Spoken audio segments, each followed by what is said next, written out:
Okay, Xenos, what's going on? Welcome to today's Stellaris stream. We're continuing our human playthrough where we are, quote unquote, diplomatic. And before we start, I just want to do a quick little summary of what has happened in our run so far. And so we did come in peace. We came in peace as a Xeno species. We opened our hands to the galaxy, we opened our borders, and we made promises, right? The galaxy, the galaxy believed every word. Now, that was their mistake, all right? Look, you guys trusted us. You decided to put your future into my empire. And while they celebrated unity, we studied their weaknesses. While they argued in councils and senates, we positioned fleets beyond their sights. Peace was never our purpose. We were never diplomats. We were conquerors. And today, we are going to be continuing our playthrough with the UEA, Unified Earth Alliance Empire. And so for those that were watching last week, holy moly, I gotta make sure my mic's still working. We're good. If you guys were watching last week, you might recognize some of the shenanigans, but for those who don't and those who need a reminder, which I mean, I'm one of those people as well. I gotta do a refresher because I've played so many games beforehand.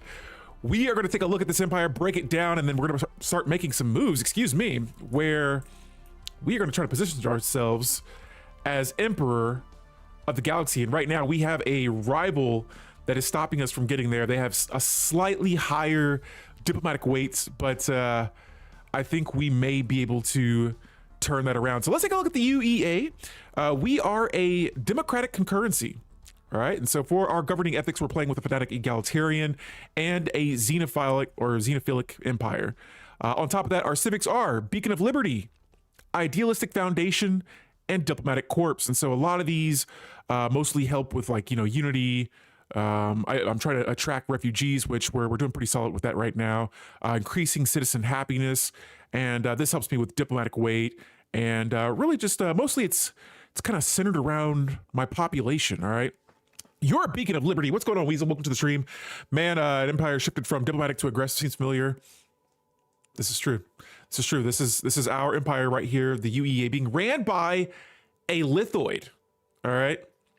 My council is pretty diverse. It's kind of like, I'm imagining it like a collective of pops that are just like, oh, what's for, all right, hold on. Are we getting some Beacon of Liberty? Yes, exactly. We got Matu plays. He gets exactly what I'm saying right now. We are going to use the Beacon of Liberty to liberate them all. That's exactly it. Matu, what's going on? Welcome to the stream. We're also playing with the Prosperous Unification. So pretty much this is the United Nations of Earth. I just made some very small modifications. Most of them come from my pops, but yeah, we can certainly either outpace them or strike at their weaknesses. Yes, this is true. Guys, we're streaming on YouTube and Twitch today, so you may see me reading some things that are not on your screen and maybe on another. So I'm not just like talking to myself in my mind, but yes, there are other chats going on. Guys, yes, there was Wars Liberate people in their own. Yes. All right, wait. All right, you guys are getting ahead of me here. That's not the plot. All right. We are just playing some Stelly today. We're not trying to be sneaky, wiggly, and do our thing. I'm doing what I gotta do to make sure that not only humanity, but let's take a look at all my species here. Not just humans. We have 16,000 of my humans, right? We have another 11K lithoids, 10K avians. So it's not just human domination this, human domination that. We are a collective. This is more than a policy. This has become an idea. These pops come to the UEA, they think diplomacy, they experience a little bit of that freedom, and then they realize, you know what, this is the way. This is the way. And we become that way. Now, if we go to our planets here real quick, I'm just gonna do a quick skim, nothing too crazy here, because if I remember correctly, almost all of these worlds are working all their jobs. As you can see here, this is the number I'm looking for. 0, 0, 0. That is beauty. That is beauty to my eyes. And so I would like to get more pops working around here. And I'm looking at my resources. I mean, we seem to be doing okay so far. I might have to sell some things because I'm making quite a bit of upkeep resources. What else do we have here? This is my factory world, but I mean, I'm seeing here we have about 75 consumer goods, which I'm imagining we're making more because, yeah, I'm selling 285 right now. on the market. And so, you know what? Let's build some more. There we go. Another city district on the way. For my tomb world here, I'm seeing a couple of districts here. I must have activated. Let me check my society tab here. All right, so we've completed all of our traditions. And you guys can see here, if you want to screenshot that and save it in your most important files, send it to your Gmail account, put it in the most important file folder that you have and put a star by it. But these are all the traditions we have. Here are all the ascension perks. A couple of these I was really looking forward to. The flesh is weak so that we can go down cybernetics.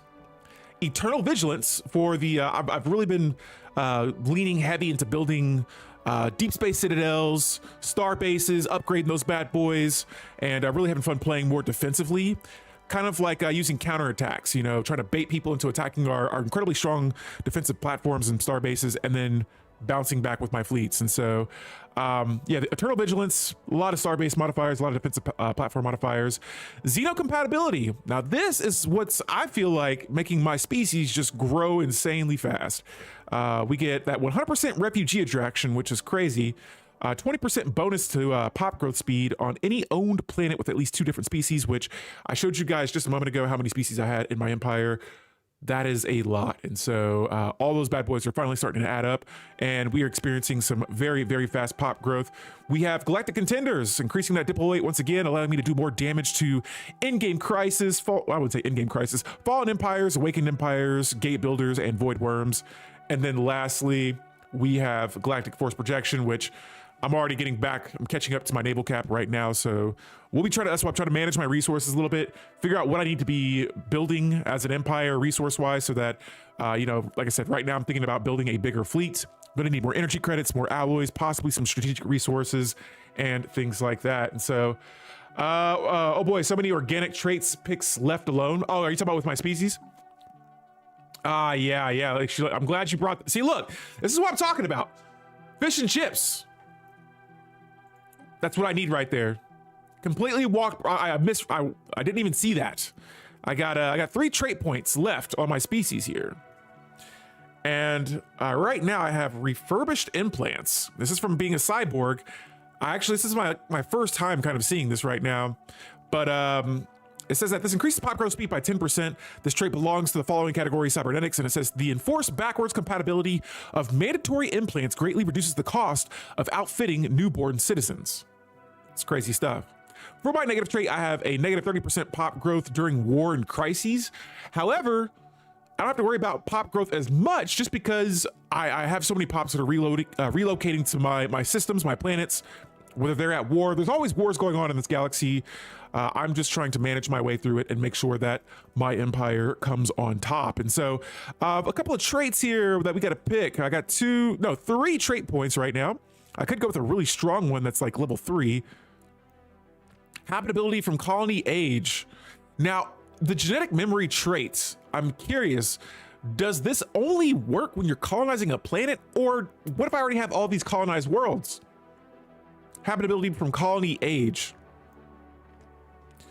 I honestly might just pick that one just to see, you know, what it's like if it increases the habitability, but I'm pretty sure augmented humans got that right. I'm gonna go with genetic memory here. And I don't think this should take too long, but we're about to find out. 8 months, nice. All right, so our species will have genetic memory, the trait, holy cow. Oh, these are my original humans. Okay, so I gotta do a little trick here, guys. Set their species right. Subspecies integration, no. They have to be, are they my primary species? Am I doing this right? Subspecies integration. Oh, so I have to set them as the default. My brain is not braining right now. Are they not my default species? Oh, I know what to do. Okay, here we go. Boom. No. I take that back. There's something I need to do to make them the default species, and I cannot remember. Subspecies integration, no. Am I losing my mind right now, or what's that? Oh, maybe it's because I'm upgrading them. All right, let's let time go by. All right, so I'm gonna sell my food here. I can't have my resources. I feel like I'm wasting resources when I've maxed out all of my resources there. On the bottom left under species right, there's a default button. Okay, let me go back and check here. Species, bottom right. See, oh, it's already set as default. All right, Well, it looks like my past version of myself really thought about me today and said, hey, look, we know you're going to stumble on this, so we're going to go ahead and just get it done for you right away. Nice. Yeah, I did something really bad in a playthrough a while back where I turned my entire population. I did that, but I did it for the wrong species, and the species right for them for some reason, I think it was a different version of a human. I turned them into, I turned my entire population into slaves, and I ruined a campaign. And so that's a running joke here at the AYD headquarters. You need to set someone else to be the default if you wish to change those pops over. So if I go here, species right, this is the species that I want. Or is it this one? No, it's this one actually. This one has the most traits. So if I do this, do I really need to, here, let me see if that situation's done already. We'll come back to that in a second, but if I feel like I didn't finish upgrading all my pops to that. When instead I could just go here, set these guys as the default. Let me make sure their species rights are good. All right, they're cool. But no, yeah, like, I guess now, if that takes a long time to make all 16K of these pops turn into like this right here, something you have to research that to do that, right? Wouldn't I just want to make them the default instead, and then every pop that begins to grow from then on out picks up that trait? Maybe. Sorry, sometimes I'm kind of letting my ideas go rampant in my head here. Let's select a new leader, official. Yeah, let's go with the commander because I'm currently over my capacity of officials right now. Maxima Opelia is going to be the new governor of Colonia Augusta. And it looks like I had plans here to make this habitat a fortress station. And so for starters here, I'm gonna go with clone vats. I like that pop growth on even my habitats as well. The gene clinic, the robot assembly plant, every single pop growth building I have right now, I wanna go in here and make sure those are up and running. And then after that, I like the amenities. Look, I'm a sucker for a happy planet. Let's go ahead and add a holo theater. And then lastly, to make sure we don't have any crime or anything, we have a lot of pops, a lot of different personalities, things like that. I like to kind of make this into a cookie cutter. And so these are like some of my go-to buildings: pop growth, happiness, and then in case there's even a little bit of crime that comes up, I don't even like to worry about it in the future. Just get it out the way. Now, obviously I could build something higher prioritized, like a planetary district specialization or something like that. I'm going to do both of these now just because I have them in this order right now. It's just so that I built them, get them out of the way, and then come back to them. I might change the order for these later on, but yeah. Every single pop growth building proceeds to not place down augmentation center.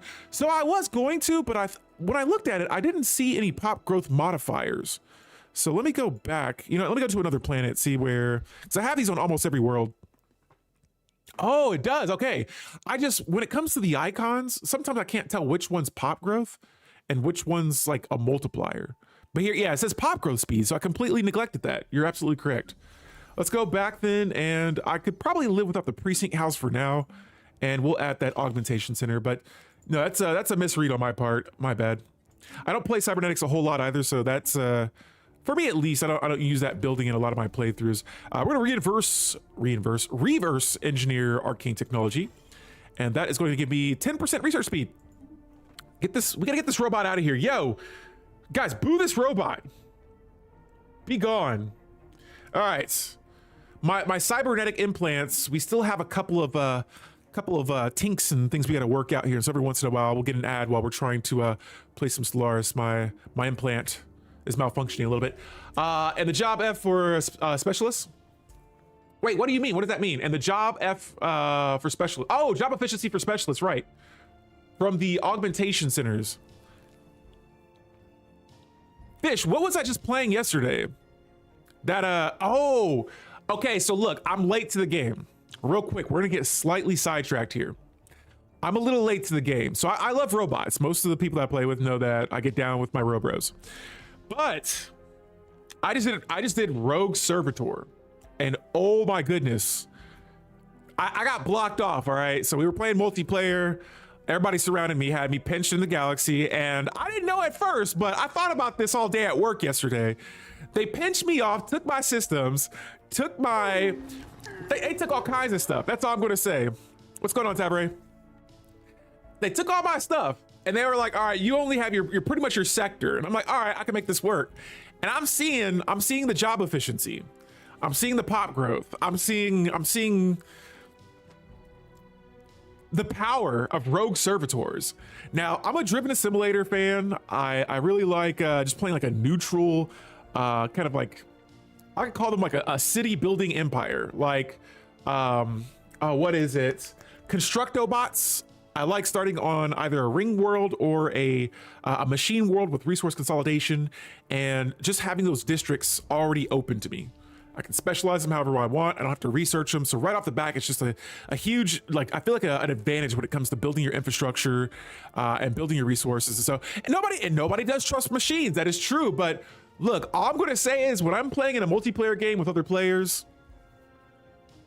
I'm usually the more passive empire. I'm not the one declaring war. In my past runs, I've been getting declared war on. Everybody just wants to dogpile on me. And so that's all I'm going to say here. I'm not going to point any fingers, but all I'm going to say is I've been getting jumped in my past couple of multiplayer games. And so, yes, a very passive robot empire. I don't attack anybody. I literally just build my resources, and everybody's like, he's too dangerous to have all those alloys. And I'm like, oh, okay, here we go. Now I got to get wiped out. And so rogue servitors are my favorite machine intelligence. I love them. Holy cow. Like I said, I didn't realize like bio trophies, the concept of them are just so cool. And so in the playthrough I did yesterday, and you know, I'm gonna kind of go against what I just said here about being a trustworthy robot. Hey guys, I got a fallen empire building here. This is the nourishment complex, and I just built this. It's increased my food. I can tell by a lot already, but super excited about having this right now. Let me check and see if I have any exotic gases, which I do.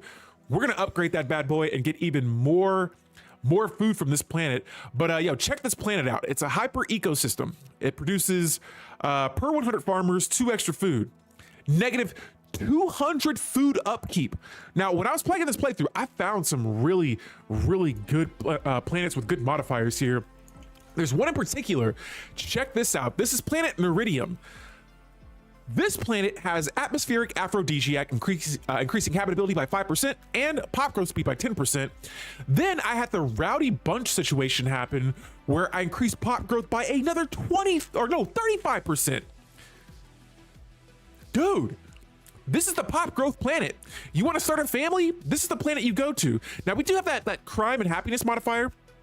And honestly, I'm starting to see some stability issues happen here. But you know what? I might replace robot assembly plants, and let's try to get that stability up, because that's stressing me out a little bit right now. Now I'm going to see if a hollow theater will do the trick, but if not, maybe I'll try to build a fortress. Rogue servitors sound very interesting. Look, I went nihilistic acquisition, and I turned up the before we started the game, I turned up pre-FTLs, and so exactly, Excel. I turned up pre-FTLs. And I was planning to use nihilistic acquisition to start abducting pops. And I got one planet. Then everybody's like, no, whoa. Those are not your pops. And I'm like, oh, come on. What? My Stellaris has raised their moral bar. I love it. All right. So that's what we're doing here. So you guys are going to, I go and abduct some pops, and now all of a sudden it's top priority. First of all, our empires didn't even make first contact, so they wouldn't have known that I did this to begin with. But no, I was cracking up, and this is some of the fun stuff that I'm thinking about when I'm playing in my Stellaris multiplayer games. And so yeah, they gave me some heat for it. Your human empire has some weird look, I just rule them, all right? I can't decide who likes and what likes what. How a lithoid and a human, what they do in their spare time, I have nothing to do with that. Let's see. I'll screw auto mod. No. Only thing I mod is my science chips. Suddenly it's a problem. Yeah. When I go and I'm not even abducting the pops. I'm just I'm relocating them to species daycare. We're rising them up in elevation and freedom. We have a utopian abundance lifestyle. Okay. Let me see here. You're clearly a more responsible caretaker than the AIs. Look, I make sure they increase my job efficiency, so they are an important strata to my hierarchy, my empire, right? I got to make sure that, I mean, honestly, I think it's the coolest concept that they increase job efficiency and Hang on here. Let me get these buildings built here. Look at that, 2.1 thousand denizens waiting for work right now. And I'm waiting too because the game's going on normal speed. But pretty much this is how I have most of my worlds kind of figured out here. What I need a tech world pretty badly. I try to get the Unity stuff out the way first. And then, yeah, that's about it. But I can't colonize these worlds. These are Gaia worlds. If you guys remember, these are the holy guardian planets. So I'm not really messing with those too much. I can't remember. I don't think I've tried across the unknown. I tried the I think it was like a Paradox game. It was kind of like Stellaris, but Star Trek. But yeah, for the most part, let's back up real quick, guys, because we've been talking about an empire a bunch. But where is the empire? Is this Stellaris? What is this epicness I'm hearing? Enter the Shroud? Yeah, Star Trek Infinite. That's the one I played. You've played amenities. It might not be an amenity issue. If you're talking about the planet I think you're talking about, we're gonna come back to that in a second. But guys, here is the UEA, Unified Earth Alliance. I'm gonna switch our map mode. Mine is the gray border here. I have an island up here as well.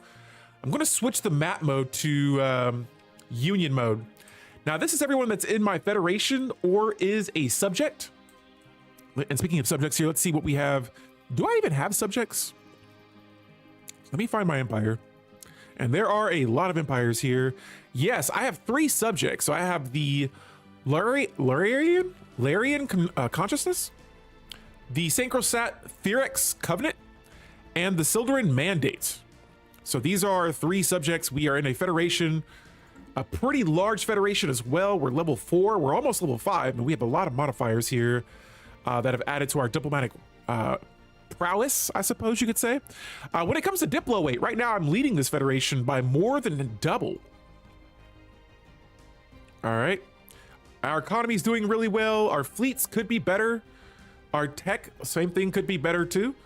But the way I have this federation set up is that whoever has the highest diplomatic weight is the president. So I will be president. It's set the strongest as well. So until then, we're going to be president for a while. Our centralization is high. When we hit level 5, we'll put that to very high. And then in the Galcom, this right here is what we've been waiting for. We've been trying to become the emperor of the galaxy. Now I'm going to check the Senate floor here. Right now we're voting for environmental ordinance waivers.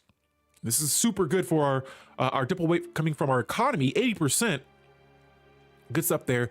More alloys from jobs, more minerals from jobs. This is a win. I feel like we should be getting a lot more support on this. But besides that, I wanted to vote on some resolutions here.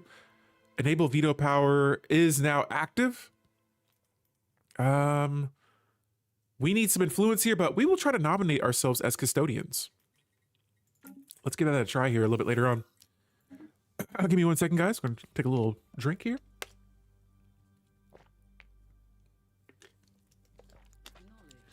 My Federation partner just declared war on my neighbors. Oh yeah, see, that's why I'm kind of careful here about who I attack, and so, or who I join in defensive pacts with or federations with. Now, the federation I'm with right now, I started off with this Vurian Blessed Kingdom Empire. They are huge. They're a lot stronger than I am, and I managed to increase relations with them enough early game before they became this powerhouse that they are now, that we were just like, hey, look, let's form an alliance, let's be friends. And they're like, yeah, let's actually do that. And so we became allies early, and I think the benefits of that relationship have gone up way higher in favor of us because they've gotten so strong. And so here we have the Rubricator and the Celestial Tier. These are the 2 relics that I have in my empire. We're getting a diplomatic insult from the Xandid. Oh, right. So their subject proposed secret fealty to me. This insatiable life and collective. They declared a secret fealty to me. So what happened is, this is the empire that pretty much is their overlord. We declared a allegiance war against the Xandid suzerainty, and now we've got a little bit of beef here. So, you know, our borders are a little close. I think they see our alliance encroaching upon their sector of the galaxy, and they're like, yo, stop that. These are not your subjects. These islands of ours. This is not your area. So you need to be gone. You're in alliance with traitors. This is actually our space. And so they're not too happy about that. But we did get some refugees on planet Earth. And if I look here, I can see that we have quite a few denizens here as well. One thing I don't mind, having denizens, but let me see here what's going on with them. They actually consume a lot of resources. They give me some amenities, so that could be good. But at the end of the day, I would rather have them specialized in either a worker category, a specialist, or even an elite if there's need for that. So usually for my newer planets, yeah, this world right here, I only have about 300 jobs available, but I'm going to imagine there's going to be a lot of pops trying to, yes, migrate here. And so just this past month, we had 5 pops migrating here. We've increased pop growth by 7. And so, yeah, I like to have fun kind of messing around with those for a little bit. Resources have maxed out. Trade or science is increasing. Faculty of Archaeo Studies. Let's go with that. Get those both research. And look at this. I'm maxing out my trade, my energy credits. I'm just going to sell a little bit of these and then just keep making more. I need to sell things. So we're going to add about another 200 apples here, food, to my monthly trade. We're making 200 right now, so under 50 is about good enough for me. Consumer goods, I'm gonna do something similar here. We're making about 107 per month. I'm gonna just sell 100 of those. I have so many stocked away right now that we should be good for a while. I'm going to activate military buildup. This increases my ship build speed. Perfect timing because we have quite a bit of alloys right now. And so we're going to go to, I like to use cybernetic advantage to increase that pop growth speed for my next agenda here. When we launch this modifier, it decreases cyborg upkeep and increases pop growth speed. We're going to take a look at something here in just a second early. Man, we have so many alerts. Science is getting done very quickly here. We have refugees arriving to my planets more, and you're going to see this icon a lot. There's like 3 people like kind of running away. This is our refugees notification. Every time you see that, a bunch of pops just made it to my world somewhere. All right, do we want to send one of our key worlds to improve their designation bonuses? I have the influence for it. Was I saving that? Here, let's check out our mega structures.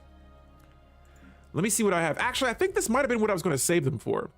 So I'm going to keep upgrading these. Those are going to cost me some unity, 5,000 unity, which I still have. So I could upgrade all of these. So good call there, Chase. I might have missed that for a little bit, but we have a lot going on here. So we're going to upgrade all of these bad boys, and that's still enough unity for me to ascend some of my planets. And so if I wanted to go for a planet, I really don't have it. Oh, I have one alloy world here. I'm going to ascend this world. What can I terraform this into? Okay, I don't have Gaia World terraforming yet, but that would be amazing. So let's go to our management tab here, Colony Ascension, and I'm just going to upgrade this. I'm spending all the alloys I have. So we've upgraded this to tier 5. This increases the designation boost by 50%, decreases that empire size as well. And honestly, I'm glad chat reminded me that because sometimes, those things I can kind of overlook those. And so for now, it looks like I still have enough to maybe ascend another planet. And I'm seeing this generator world here. I'm not going to lie. Like I said, I'm going to be building some ships in a few seconds. So let me just go ahead and upgrade my generator worlds. And we're going to reorder these into designation. Panchaea here. This is kind of like a science world, but let's go ahead and get some more energy production out of that. Oh, and I can only do that one more time. So yeah, it starts to get a little bit more expensive the more you continue to ascend your planets, but definitely worth it. Actually, that's a good idea too, where I have the most pops at. Now, I did pan this Panchaea world here. We have about 8,200 pops on this planet. 0 jobs available at the moment. You know what? Let's get some more. Why not get some more science on this world? All right, so we'll do that. Actually, I have a tile blocker on this world. We'll get this checked out as well. Was it which other? Oh, this is my alloy world. So for the alloy world, I want more resources from this planet. That's my main little gig here, is trying. Oh, another thing I need to look at as well is if the, what do you call it? Where is my building at? My Hollow Theater. I want to see if that increases the stability. So there was a planet earlier. Where are you at, Hollow Theater? Did I pass you? Where was it? Was it this world? No, that's Earth. Ah, here it is. Okay, so the amenities, increasing the amenities, I can't tell if it increased the stability by a bunch, but it looks like it's that pop approval rating. So I'm going to imagine, let me see what species lives on this planet. It looks like, I can't tell who's who. The Ver. So what I'm going to do next is I'm going to go to these guys. I want to see what their, here, the Ver. Right, here we go. I want to see what their ethics are like, things that they want.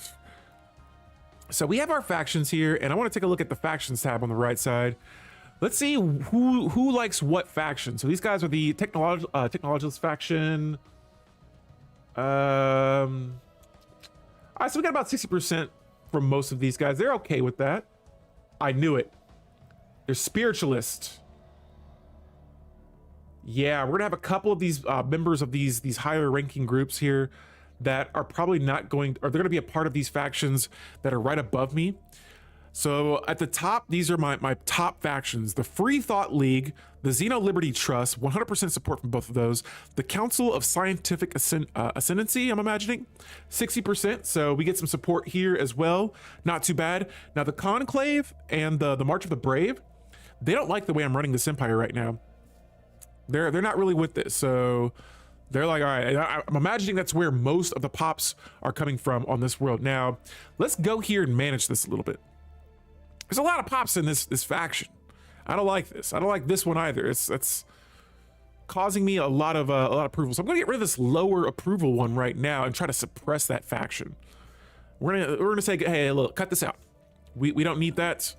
We need you guys to be on board with the UEA because we're diving into some later game territory. And ladies and gentlemen, my federation just hit level 5. So the new modifiers we get from this is Federal Unity that says our envoys work ceaselessly to promote and encourage the Federation's agenda and purpose, inspiring kinship and confidence across the galaxy. Now this gives me 2 extra Unity, and I raise the trust cap by 5 for each official assigned to the Federation by any member. That's pretty good. Then we get Galactic Peacekeepers. This says that if we intend to possess a moral authority to govern, we need to show the galaxy we have not just the will to defend it from the outside threats, but also the means. So we'll do another 25% damage to in-game crisis factions. Me having Galactic Contender. Oh wait, that's for other. Oh yeah, for crisis. Do they count as a crisis? A fallen empire? I don't think so. And then we get 10% monthly unity from Legally Loyalty. And this is that when one of our own assumes the presidential seat, we all feel a deep sense of unity and purpose in this great shared endeavor.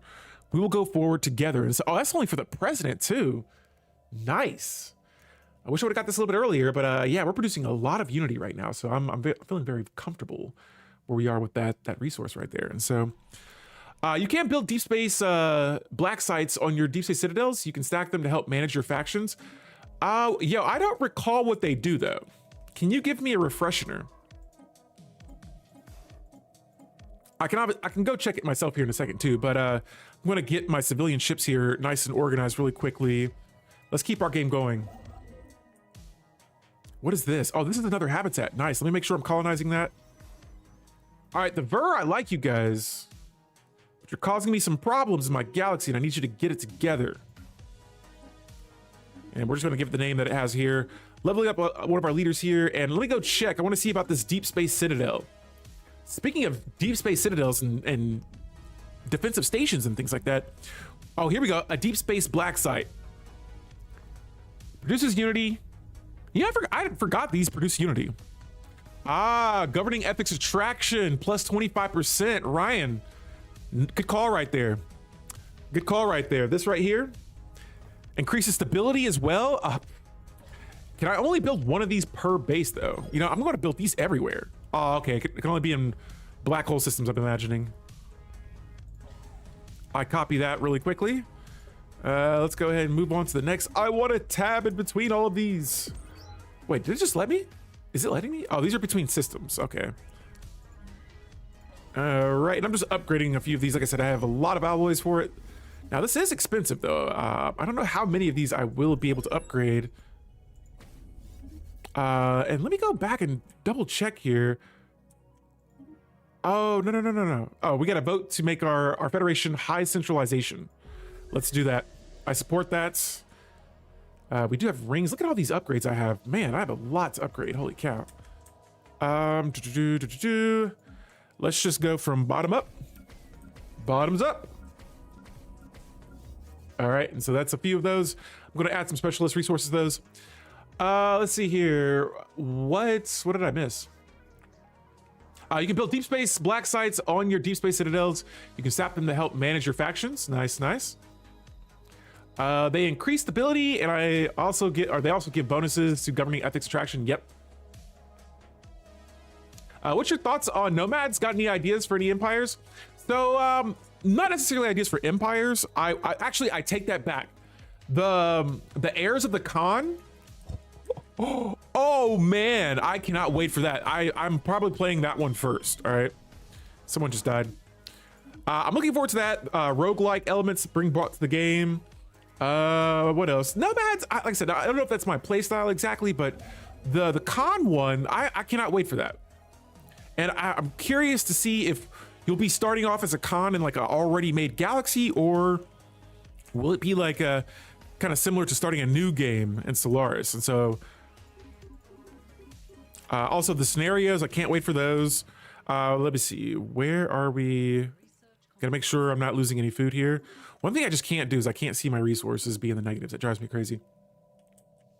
Go in every one of my inhabited systems. Nice. So I just started building transit hubs recently too. But the thing is, it's like, in this playthrough, I'm not doing it as much just because correct me if I'm wrong here. If I'm bringing in a bunch of refugees, do I really need to worry about pops migrating? All right, so my consumer goods are going down. I'm imagining the world where I added a bunch of research buildings to, those pops are starting to fill those jobs. Alpha Centauri, it looks like we have some unemployment here. Let's see if we can get this figured out. Who's not working? Who needs a job? So I'm seeing that unemployment sign. I'm definitely looking forward to nomads. I am as well. I'm looking forward to the multiplayer games we have. It's going to be a fun time.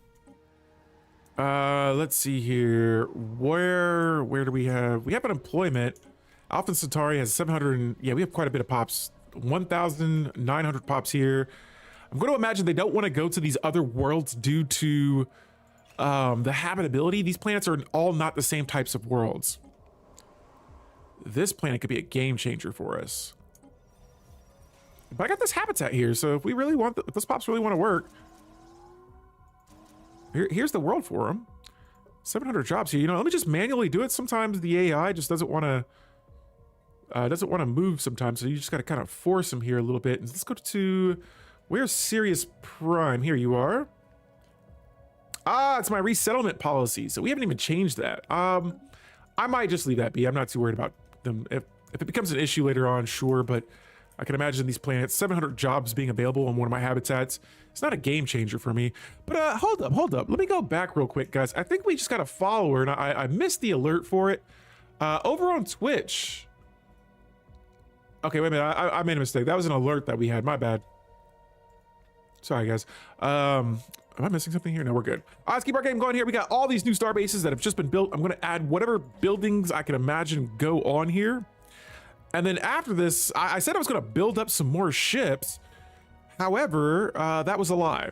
I did not build more ships. I don't even know what I've been doing since this run has started. I'm just trying to play a little catch up here.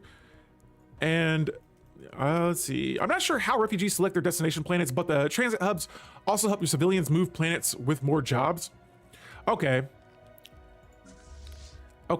Because yeah, I'm getting a lot of refugees. Like I said, I have a lot of like diplomatic civics and things like that draw refugees. You know, xenocompatibility increases that by a bunch.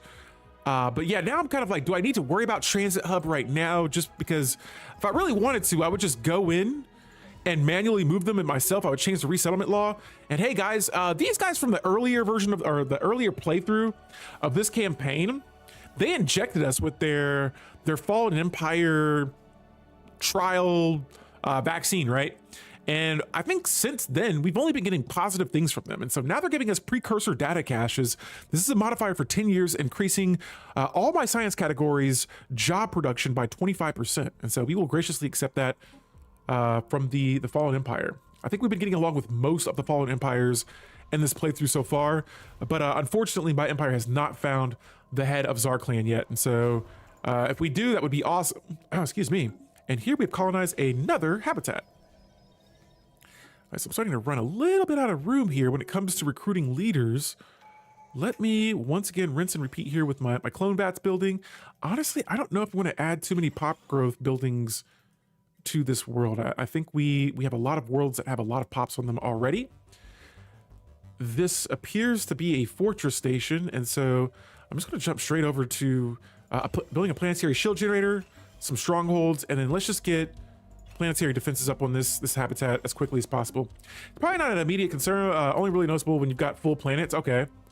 Yeah, see, it's kind of where I'm at right now. Is I have a world that has quite a bit of denizens, 700 on this planet, 1.8K on this world.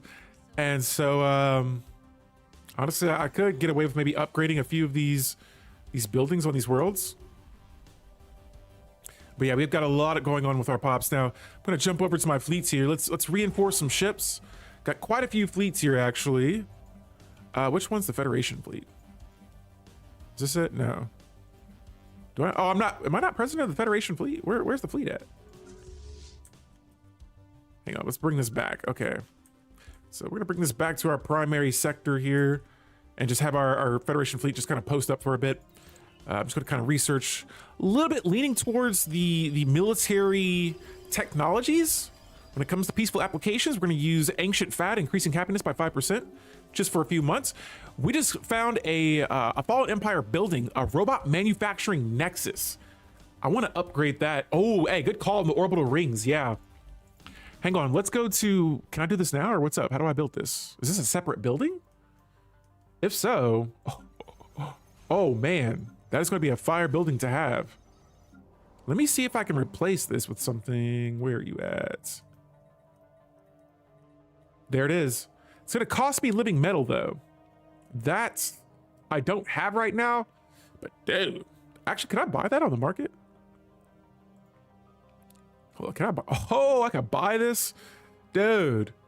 Oh, man. Okay, so we're going to buy some living metal. All right, I want to build one of these.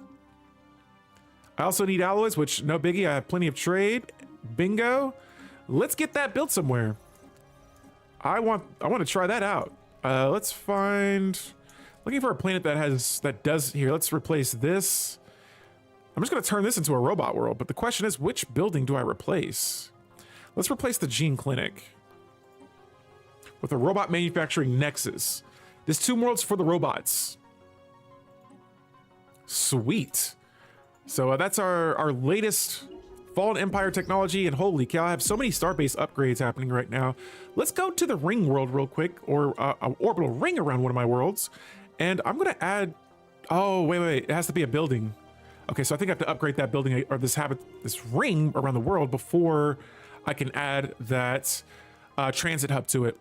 Now I'm going to reactivate the Celestial Tier. I really like this relic and increase the habitability on my planets within my borders orbiting around certain class stars, but only by 5%, so not a huge deal there.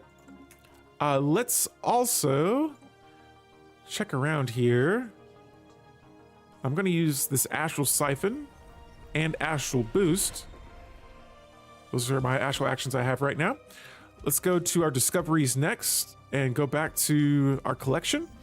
I can't celebrate diversity right now. I see my naval cap just went, I'm now under the current amount that I do have. And so let's sell our energy credits real quick. And I want to, oops, I bought more crap. I hate when I do that.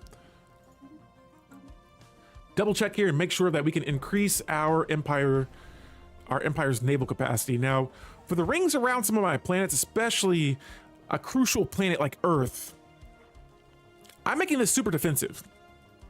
Let's just say somehow, some way, some empire manages to make it right to Earth. I have to make sure nobody can ever hit that planet without taking losses. And honestly, I was gonna build these transit hubs around some of my rings. I think that's a building slot, so we'll come back to that later and make sure That is right. Now it looks like another leader has died.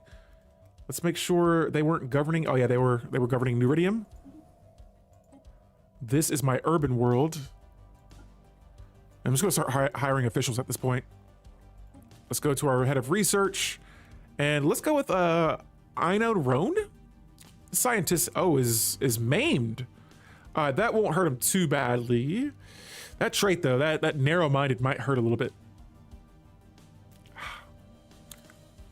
The pros don't outweigh the cons, so let's go with Apollos Lamponius. This is a scientist that's psionic, or he's just psychic, not psionic though. You're correct. It's a building slot. Yes, yes. I didn't see it in the top slot, so I imagined it was the building slot, the module slots. All right, let's grab some construction ships here, and let's build some stuff. I think I've built all the Dyson swarm arrays and arc furnaces that I can. It looks like I have built primarily most of the hyper relays that I want right now.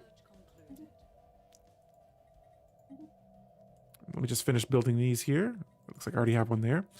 What else could I do? I do remember building a bunch of deep space citadels, and if I don't have 2 in a system, we'll start getting those going now. I have construction ships all over the place, so I'm trying to remember. There goes another habitat. Wow. That's what I was doing. I was building habitats. You know what? Let's grab you here, friend. And I'm gonna wait. I'm just gonna move them into the system so I can build another habitat. If you want to get into my system, I want all of the enemies that I have to face in the future. They'll have to go through a deep space citadel, 2 of them, a world with a planetary shield, or a ring, and I just want it to be pure chaos for them. I want them to think they're gonna make it in they're gonna attack me. That's one of my favorite things to do, is when an empire it has overwhelming like military power compared to me, and then they just crash face first into a wall of pure defenses. All right, I'm going to upgrade a few of these consumer good buildings here. We are starting to bleed a little bit of consumer goods, and let's go to our food planet here. This is my agri world. And is there a way I can get more food? Wow, really? With all of I'm selling a lot of food too, so I'll be okay for a bit. I'm going to look around here and see.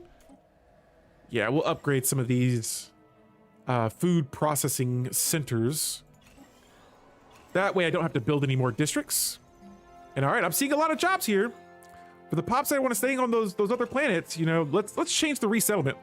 What's going on, Terrible Hamster? How you doing today? Welcome to the stream. I'm so glad they fixed habitats so AIs can't spam them. Yeah, I forgot about that.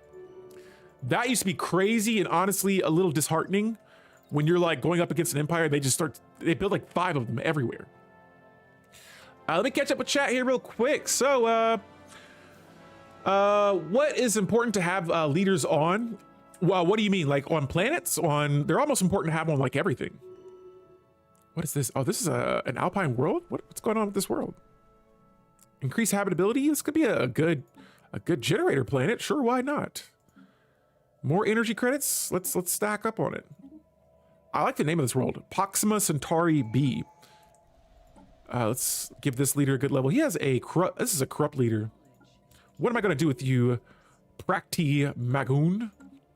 All right, we're going to go ahead and get this research next. Let's go with interstellar economics. We'll never have to worry about trade again.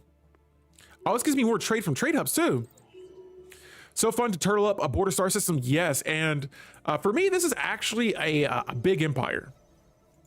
For me, this is a pretty decently sized empire. I'm playing out of my comfort zone right now. I wouldn't say out of my comfort zone. This empire I feel like is pretty easy to play with. But what I mean is just like in my past couple of runs, I've been trying to only expand as far as my primary sector goes, right? That way it's a little bit easier to manage the pops, manage your worlds. You don't have like 50 planets. This is already a lot of planets for me as is. I like to play with just a scarce amount of worlds. That way I can really focus on developing them, growing pops on them, and just really putting together like a strong core of planets. Because if I expand too wide, you're spending so much resources trying to grow your empire, grow your borders, colonizing all these planets really early on. And I really think it slows down you know, some of my progress in my runs. And so lately I've been playing, I don't know if that classifies as a tall empire, but like this right here is like really my primary sector that I've spent the most time developing. And I conquered this a little bit later on in the game, and you can tell the difference. You know, I have a mega structure here, yeah, sure, but I don't really have a lot of like defenses here, hyper lanes. But if you go down here, nearly every system has a star base. All my choke points are covered. You know, obviously I have room to develop more here, but I've definitely been spending more time on my main sector versus this little bitty island up here that I have. And my borders are the gray borders. If we want to switch to Empire map mode without my alliances, the gray here, this is not me right here. This is like a different empire. And the gray here, those are my borders. And so, yeah, we definitely spent a lot of time in my sector. So right now, resources are all over the place. I need to buy living metal and exotic gases. So let's get the gases first. We'll do about maybe 5 of those. We should be fine. Actually, I can get away with like buying 10 of those if I really wanted to.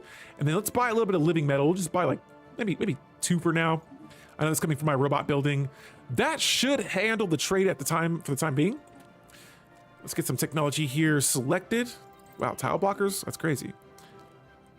Now, instead of just buying resources, I want to see if I can try to fix the alloy production issue that we have right now. So I'm going to go back to Nova Roma. This is my primary. Oh yeah, we have like 700 jobs available here. They're going to keep filling up the artisan jobs. So as the civilian fabricator job finishes, look, it'll be done in like less than 30 days. Let's watch what happens here when this planet is done. We have about 4.7 thousand artisans. Now we're up to 4.9. Boom, they're instantly filling that job in. So I don't have to worry about that right now. They may move away from some of the basic worker jobs, but we're good there. Let's see here. Thief King says the AE to my west is creeping systems while I am conquering the east. My alloys energy are flat while I fight 2 wars easily and reconstructing my economy on star bases. Nice. That's how you do it. The economy is always going to be a part of your game. I got 7.2 thousand alloys. Let's go ahead and reinforce some ships here. Even if you're at war, if you're at peace, you always gotta look into making sure you're increasing those resources. Now, I'm just looking around here. I'm just adding some ships here to these fleets. Some of these I haven't even built yet. Some of these I'm just kind of spitballing here and putting together a bunch of just random empires or random fleets right now. And then I'm hitting reinforce. Let's buy some alloys. Should be good there for a little bit. Minerals. I need more resource silos. I'm not able to store as many resources.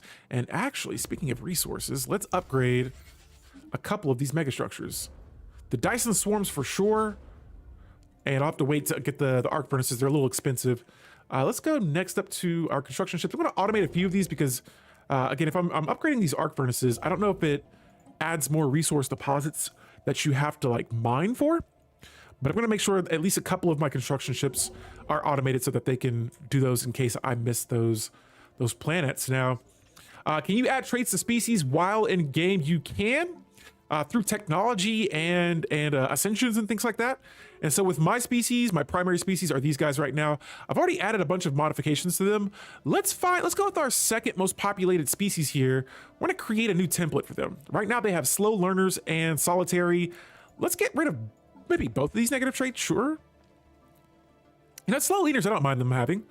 And let's add a new trait to these guys. They already live for a long time because they are lithoids, so we don't need to add more life to them.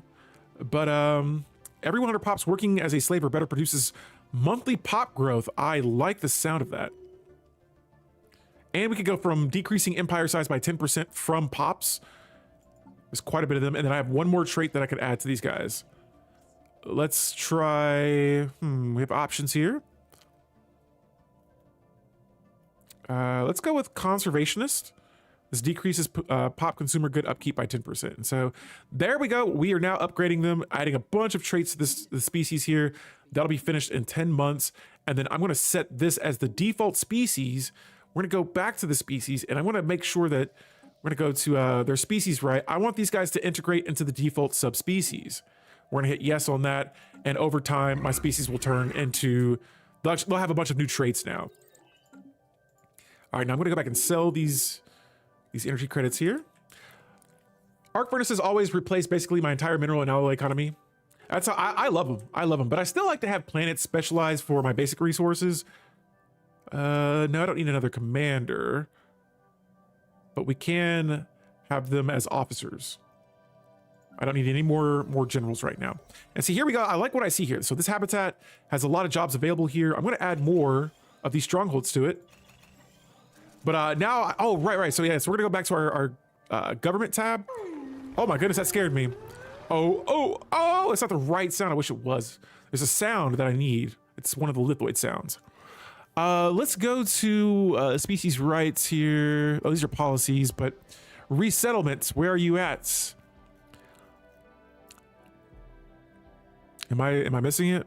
Oh, here we go. It's prohibited. We're going to allow this. Now, they can still migrate from world to world, but sometimes you just got to go in and speed the process.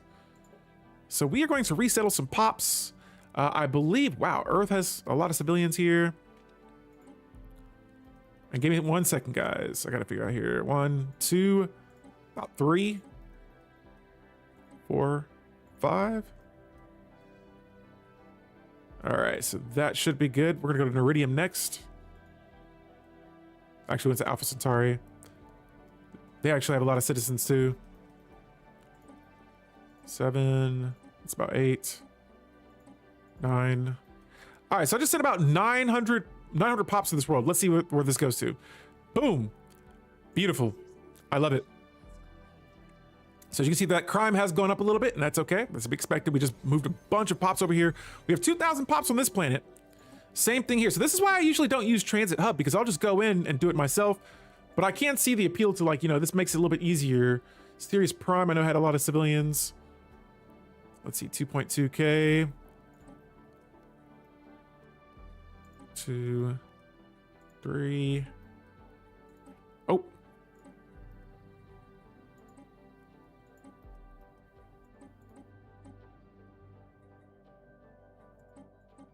All right, so that should be enough. About 9K. All right, so there. We're just adding, like I said, we're just adding pops to these other planets. Some of these worlds here, they have 1,000, 1,000. Now, if it goes over, okay, you know what? 1,000 is still a lot of pops, though. Let me do some things here. 1,000 pops to not be working is a little crazy. But I see those. Hey, those alloys are back on track, though. I didn't have to buy more off the market.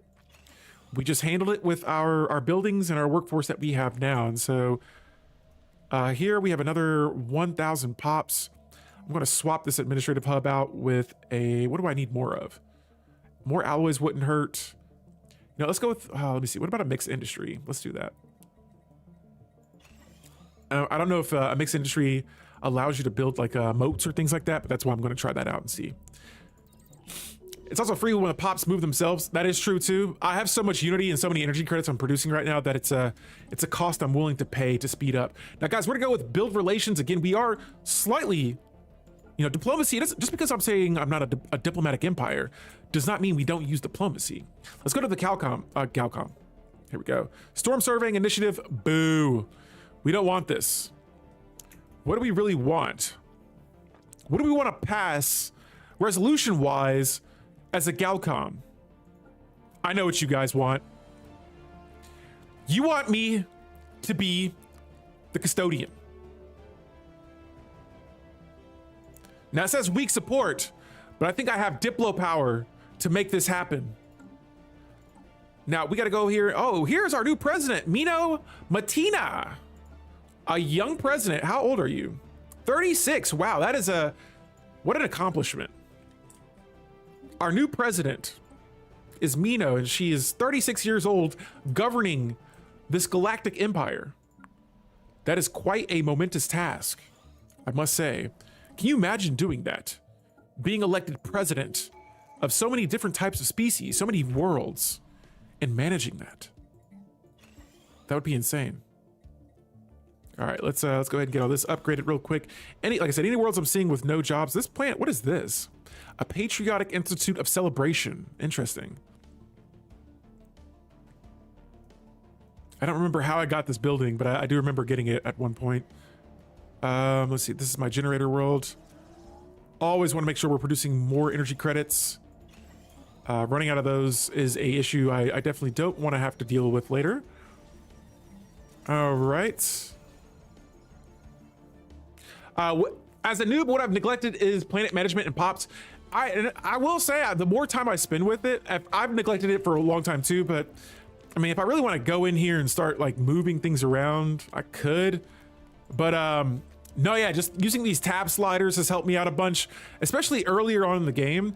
Right now, I feel like there are some things that I can get away with since I'm producing so many resources, but if I really wanted to go in and like min-max it, obviously, you know, I want to try to keep the game progressing as much as possible, but yeah, in some of my runs, the hands-on on your planet management can get really spicy, and so I would say I've been spending more time with that when I'm playing multiplayer games.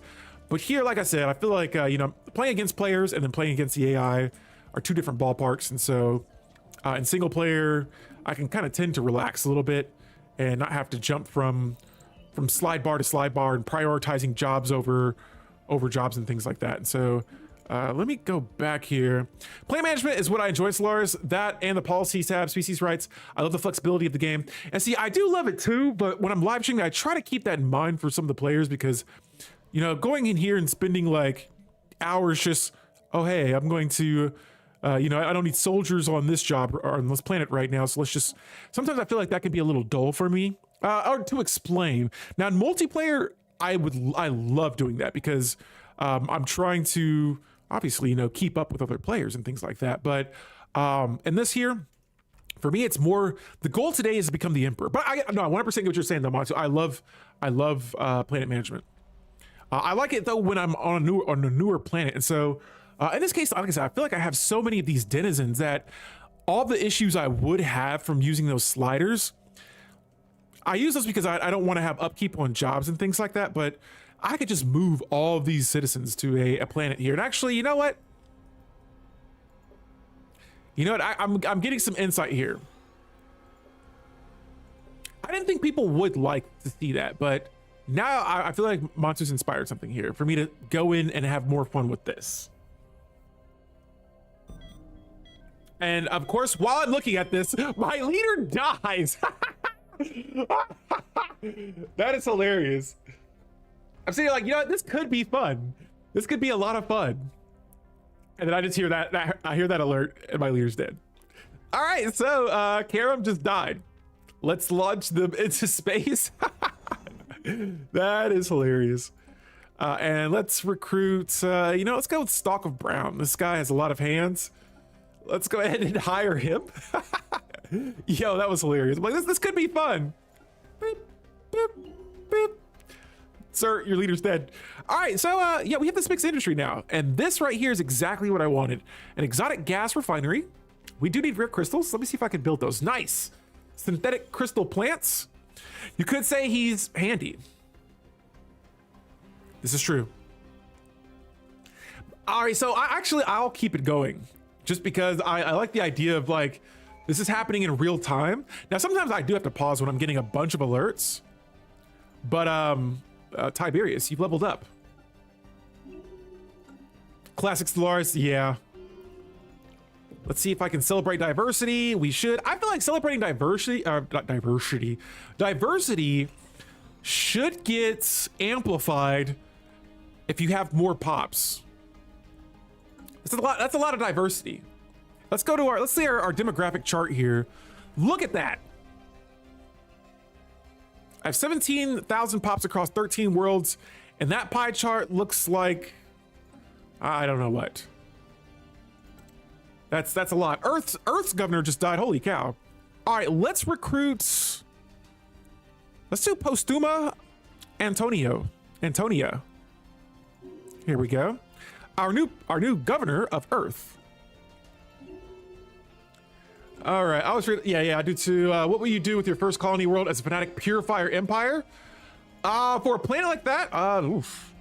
From fanatic purifier, I need to be focusing on war, and so probably trying to increase my military capabilities as quickly as possible. Mostly going with like ships. Now I'm not a expert on ship design, but maybe look up some pre-templates or get a little bit more familiar with what your strongest ship types are. and utilize those against certain defense types. So those would be some things I would look for when it comes to research. Probably focusing a little bit more on maybe engineering, in particular, what Voidcraft, trying to get some roles for, you know, cruisers or destroyers, just any kind of higher ranking of battleships or ships that fight. Increasing your defenses as well as your offenses, because let's say you lose your fleet, well, you just lost your primary weapon, which you shouldn't lose as that type of empire. You should be attacking right away, unless you get an unlucky start. Adopting pops. Your pop's going to be your primary resource. If you can, with fanatic purifiers, you're going to want to destroy them probably. And so, nice one, Weasel. But yeah, there's a lot of things. I would say mostly focusing militarily, spending your traits on your commanders, your civics. You know, depending on your civics, you're going to want to focus on utilizing the bonuses from your civics. And these are all general like ideas I'm telling you right now. There are people that you can watch online. There are a lot of Stellaris creators who have played these playthroughs to the maximum of their capabilities. And what I'll do is sometimes I'll watch those and I'll kind of take points from them and then be like, oh, hey, I can apply this to my empire. And, you know, sometimes I feel like a lot of people think, you know, being the strongest empire means having the strongest military fleet. In this case here with the Fanatic Purifier, you'll probably have to. But sometimes I like the idea of being strong without having to build a massive fleet. In this case here, I'm trying to use diplomacy. This resolution's still going on, man. We need a, oh wow, look how high up this is. Nominating Earth, the Earth Alliance as a custodian. If it's not getting support now, it definitely will later. Let's go back to here, our Galcom. Let's see what we rank in the most when it comes to Diplo weight and what they have us beat on. So their fleet power is slightly higher than ours. We're getting more from Pops. Their economy is getting us right now. So let's jump back here to our fleet manager. I'm going to hit reinforce, and we're going to try and increase our Diplo weight through military power. If we can't catch up with them with our economy, let's try to get them in other ways. Watching Lathrix wipe out 25 times. Yes. Yeah, and even just watching those. I'll watch guides sometimes. But yeah, I actually, you know, with Montu being here, there's the Montu Madness multiplayer playthroughs. I'll just pick things from players in those playthroughs and see what they're doing and like listen to commentary and be like, oh, you know what? Some of these things are like the things that they're doing is right in front of your face. You just, you know, putting them all together sometimes makes things a little bit easier. And so, no, yeah, just watching and absorbing is just as important in Stellaris as playing the game. If you want to, like, you know, really pick up on some of those smaller intricacies that are in the game that make your empire operate better. All right, and so we're gonna go back here and select. Let's go with the Interstellar Warfare Doctrine. Wouldn't usually more systems equal bigger economy to an extent, but think about the time you're spending, buying more systems. Right. And so imagine an empire that is compact, is tight. It hasn't expanded a whole bunch. It's probably expanded to like 5 systems. You have so many more resources now to spend developing those systems versus an empire that's still spending resources expanding. Now, there are a lot of factors that go into play. You know, your pop's traits, just your civics, the way your empires ran under the hood. But at least the way that I'm looking at it is an empire that has spent more time on 5 systems versus an empire that is still expanding to their 20th system. Yeah, sure, you may be getting more of those systems later on, and yeah, they may benefit you a little bit later on, but the empire that has a smaller amount of systems, less planets, typically have developed those worlds more. They've grown their pops faster. Expanding a lot can increase your empire size. And so with empire size, this says this is a measure of territorial expanse in the form of controlled districts, systems, colonies, and pops. But in particular, we're looking at systems and colonies, right? So in your case here, you say, hey, why wouldn't we have a bigger economy? You would, but a high empire size has a strain on the administrative capacity and increases the cost of technologies, traditions, and edicts. So an empire that does not have a big empire size, a smaller empire, they can now research technologies a little bit faster, or a little bit cheaper. It doesn't cost as much strain on the empire to research technologies. When it comes to traditions give you you can adopt traditions that really boost your economy. That can help as well. And so that goes into developing your empire more, right? I keep selling resources that I can't really sell. And so right now, like I said, I try not to grow too far outside of my sector. If it's a crucial system that I need, I'll expand to it. But outside of that, if it's a system that, like, if I see a precursor somewhere, I will try to I will expand to it and then disband the starbase after if it's too far away from my sector. I'll strip the system of the resource. But outside of that, if I don't need that system, I don't want it. All right, so let's go back to our fortress world here. Let's take a look here. We got about 1,000 pops we need on this planet. I'm just gonna keep adding the remainder of these fortress districts. We got a little bit of crime here. So what I'm gonna do is I'm gonna replace maybe one of these with a precinct house. And I'm gonna go to these are my other ones as well. Let's replace the stronghold with another precinct house as well. We're gonna have a little bit of crime here as we colonize these planets. We add pops to them. And so gene clinic, precinct house, everyone's been saying add the augmentation center. I'm just going to start adding these to my newer worlds as well. And then, man, there's a lot of generator districts on this planet. I love having energy credits. Like, no matter, there's no amount of energy credits I could not love having more. Not having to worry about upkeep is a beautiful thing. And honestly, I can't let that fly. I gotta redesignate this world into a generator world. Give me the energy credits. Give me all of them. Yes, all the energy credits. I want to build a huge fleets that I can stay in. I want to go over my naval cap and not worry about the penalties. You'll be fine with like 7 to 15 systems, honestly, but more is good, mostly for extraction stations. Too many colonies can be a problem early, though. Agreed. And like I said, if your empire's growing efficiently enough, sure, you don't have to worry about it. However, it's just that empire size can really slow down technology and things like that. Letting other empires get systems is really just letting them pay to develop. No. See, what I'll do is I'll let them grow, and then I subjugate them. I'm just like, hey, thanks for growing for me. I appreciate that you want to manage these systems. I let them take the empire size penalty. I just make them my subject. And you know what? I'm getting the itch for some combat right now. Look at these guys. You're already at war, eh? What do we got to do here to make this? Oh, this would be a big war if we did declare this. This could be a big war if this is the only thing about late game that has me stressing a little bit, is when the Xenos begin to federate and form these alliances. And now whenever you want to attack another empire, you're not just attacking one empire, you're attacking 8. So is the trade-off worth it? And honestly, I want to say yes. I actually want to say yes, because I don't mind. I like, we like to put .com after everything silly we say in Stellaris. And so for me, I like bigbattles.com. And honestly, there hasn't been anything that's shaken up this galaxy just yet. I don't think we've had a con or anything. Now we have about 8 years. I'll wait. Let's see. I'll wait about 17 years. When it's around, let's say 2410, if nothing has happened yet, I'm going to make a move. I'm going to make a move that's going to put us in a higher position in the galaxy. And while we do that, these planets, I'll just have to, I suppose, upgrades. Man, we're going to upgrade this robot manufacturing nexus into a what? What are we upgrading this into? I don't see the building there. It looks like I can't do that now? Okay. I suppose I can go in here and just upgrade a few of these.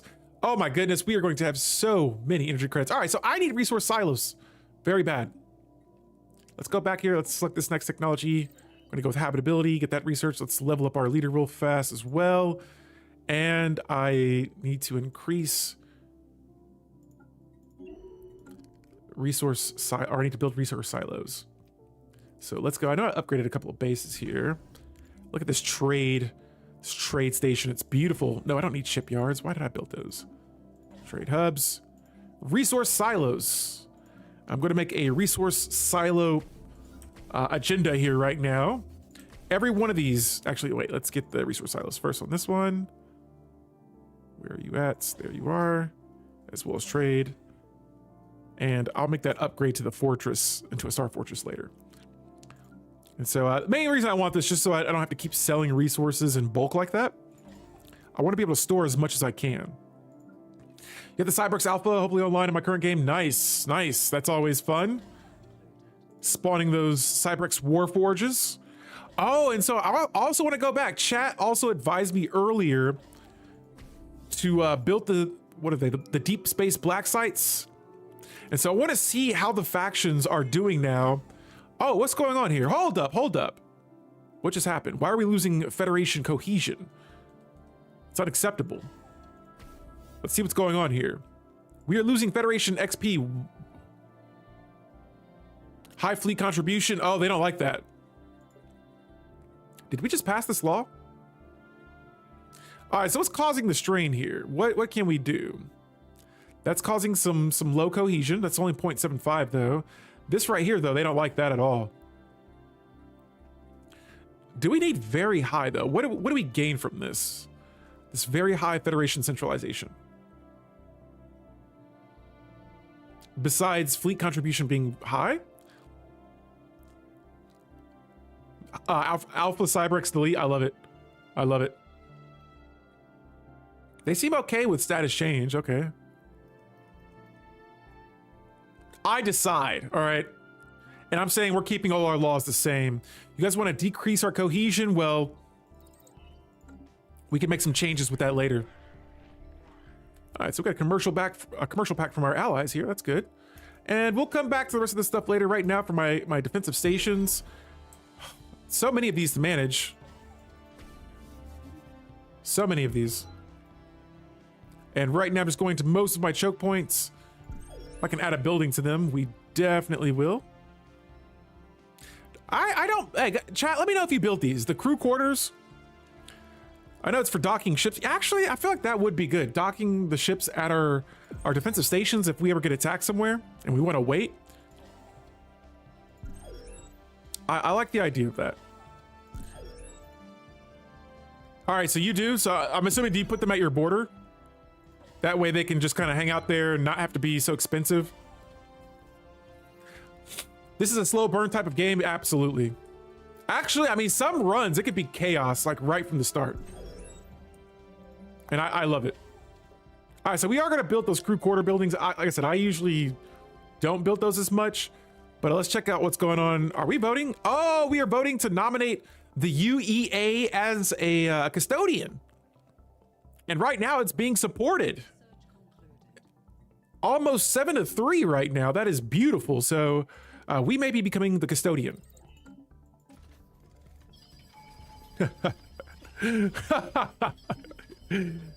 Oh, diplomacy. Such a strong weapon. All right, my president has leveled up. This is good news.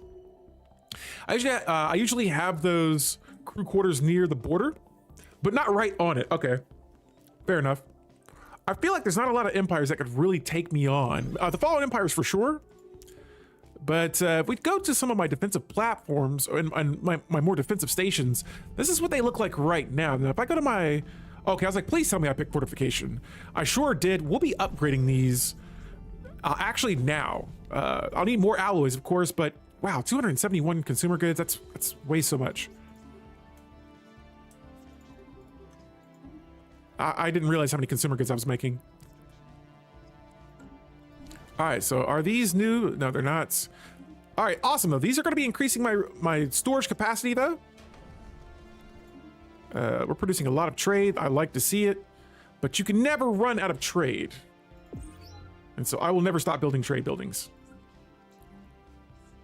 Give me all that. Give. All right, so I got to go through here real quick, get all of these added. This is going to give me so many more resources. I'm so excited. All right, and we'll upgrade more stuff later. I just don't have a lot of alloys at the moment. Let's go with where is this at? Weather control systems gives me 100 urban district housing. We've got an embassy offer from another empire. Sure. We're gonna purchase a service, and we are at the year 2395. Again, guys, in about 15 years, I'm going to be attacking someone. I gotta see some action.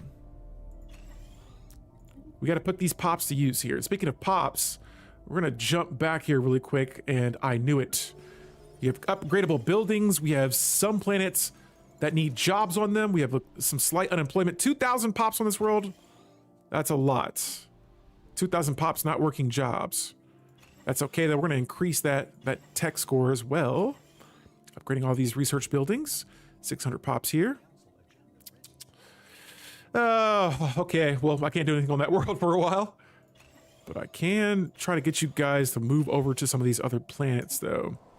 And if they have low amenities at this point, I have so many consumer goods that I'm going to start upgrading pretty much everything.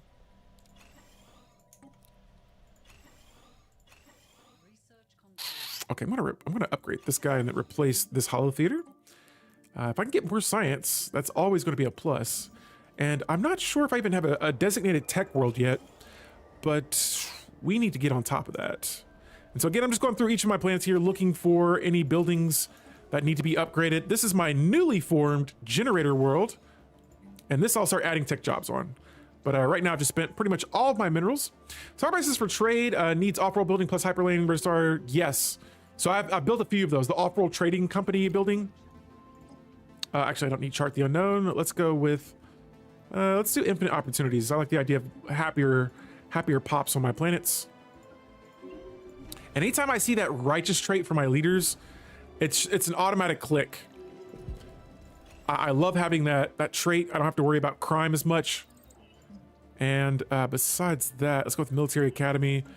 There are a lot of alerts here, and I'm telling you guys, I'm trying to stay on top of all of them. And so hopefully I'm doing a good job with this, because it can get a little chaotic here. But yeah, here's what one of my typical trading star bases look like. We'll have a bunch of trade hubs, this off-world trading company, a resource silos, and then I don't know, whatever else I want to put on there at the time. Sometimes one building may be different from the other. But yeah, I'm definitely more intrigued about the deep space black site. And so let's go to this right here. The factions. And I see I want to say this is the one that I'm trying to suppress. Their approval is like at 0. But I think this faction is getting smaller and this one's growing, which is good. I cannot have, really these 3 factions have to go. And you know what? I'm going to try and suppress the United as one party just to get rid of it. Oh, can I suppress more than one faction? Oh, wow. Yeah, why suppress one? We can suppress all of them. All right, so neutron launchers is going to be our next technology here. I'm still trying to let my alloys go up in production.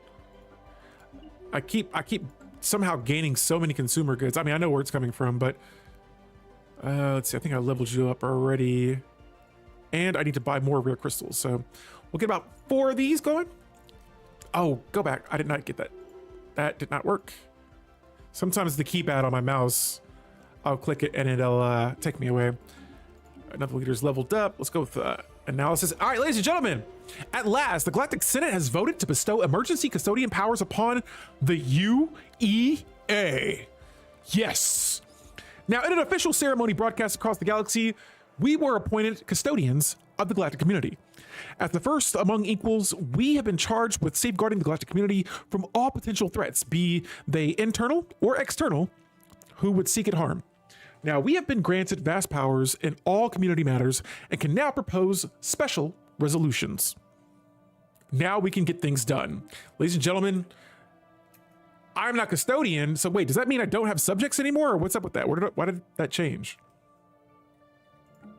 Oh, I'm not in the Federation anymore, or I still am. Wait a minute, where am I at here? So they're still my subjects, okay. I usually have it near the, okay, my bad. My custodian, yes, salute. We're not custodians of the galaxy. Let's make sure humanity and the rest of our citizens show this galaxy we mean business. So wait, now are we not in the, I'm confused. Am I not in the Federation? Why did it change my, I think it just makes me like my own kind of like border color now. And I'm telling you, these planets keep coming up. I like it, but I'm going to save this world for later. Only if you become Galactic Imperium, then you lose your Federation. Okay. Let's do that. The Galactic Community, look at this. Look at these new resolutions. So we do have veto power. I think that's being proposed, or maybe it's already been selected. Oh, I think, am I allowed to veto things now? I could abolish the Galactic Council.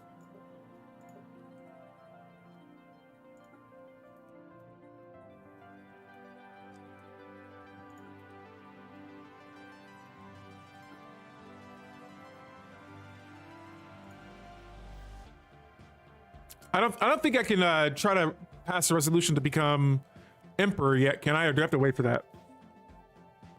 What if I remove my term limit? Let's do that. And actually, I kind of feel like that's an emergency measure. I don't know why. I feel like we need to make this happen right now.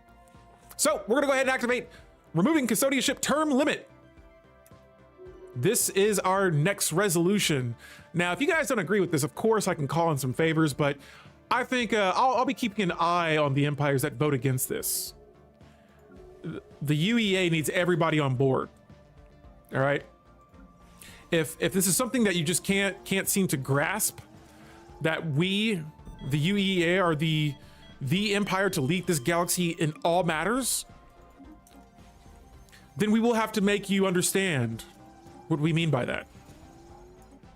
We've gotten this far. We can't let Xenos tell us no. All right, let's go to our Galcom. Our council, Galcom counseling. We have our high ambassador position here. And honestly, oh wait, the Oracle, why are you not, you know what? Having the Oracle on the council seems awesome. She's immortal. At least I think so. She's 6,002 years old, so I'm going to say she's immortal. If she could become the ruler of my empire, that would be epic. The idea of a mortal ruler? Hey, we just got some new Fallen Empire technology here. I don't know what that is, but holy moly, whatever it is, hopefully it increases leader lifespan, because my leaders are dropping dead left and right here. We just lost Commander Ethog down for the count, 102 years old. Let's plan a parade for him. That guy was a walking mummy, and he was ruling our empire well, so I can't be mad about that. Yes, I love this righteous tier 2 trait. Now every time a leader dies, I have to find out where they were and make sure they were not on any of my planets here. By the way, guys, we're at 14 worlds right now, and so I would say not too shabby. We are doing pretty solid here on resources. Now, this is my generator world still. We're gonna go generator, and right now my military capabilities look pretty solid. Actually, you know what? I know what I'm gonna do for this world. We're gonna turn this planet into a forge world. I want more alloys. Oh, this is Mars, nice. All right, so let me catch up on all these alerts here, and then I will get with you chat in 1 second. Holy moly, there's so much happening here. What's this, a caravan? What's up, guys? What do you want from me? You're gonna give me a deodorizer deployment decision. I'm not interested, no thank you. All right, so Star Wars: The Old Republic, and this game is a Godhood combo. I could agree to that. I love me some Star Wars, The Old Republic. I haven't played it in a while, but that was a good time. Save this world for later as a treat? Yes. What does being Galactic Custodian mean? Is your entire empire that is in charge or the leader of your empire. So if you go to your Galactic Council, that's this little tab right here. This is kind of like a Galactic Community. Think of this as like the UNE. And so we become kind of like a, I wouldn't say unofficial because we are official. We kind of become like a proclaimed leader in a sense of the galaxy or of the Galactic Community. We are here to protect this Galcom from things that may harm it. If there's like a corruption that's coming up, if it's something that threatens this Galcom, that is us. All right, it's like a soft version of an emperor. And so right now it gives us extra powers. We can enable emergency measures. If we want to pass a resolution, let's say, hey, we have to declare this empire a crisis. I can make that an emergency, right? Let's say somebody wants to vote to, let's say memes are no longer allowed on continental worlds anymore. I can veto that resolution and say, you know what, this is the dumbest thing I've ever seen in my life. Get this out of here. We're not voting on this. We're not wasting time. And so that is what being a custodian is. You decide what is important and what is not. You have more Diplo 8s. And so if we go to the Galcom here right now, this is my empire. You get a fancy little emblem over your map, your empire's flag.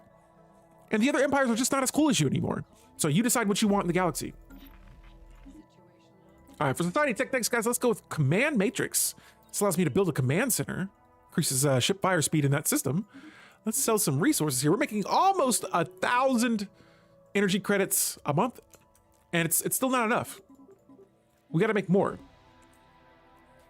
Only if you become Galactic Imperium, then you lose your Federation. All right, copy that. I think I saw that earlier. I don't remember this song, but it sounds amazing. I don't know if you guys can hear it in the background. Unknown Beauty. Let me crank that up.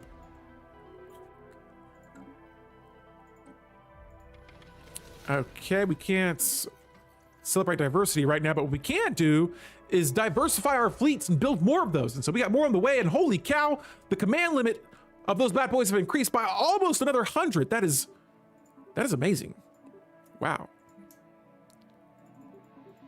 I'm just gonna mix these up. I have no plan here.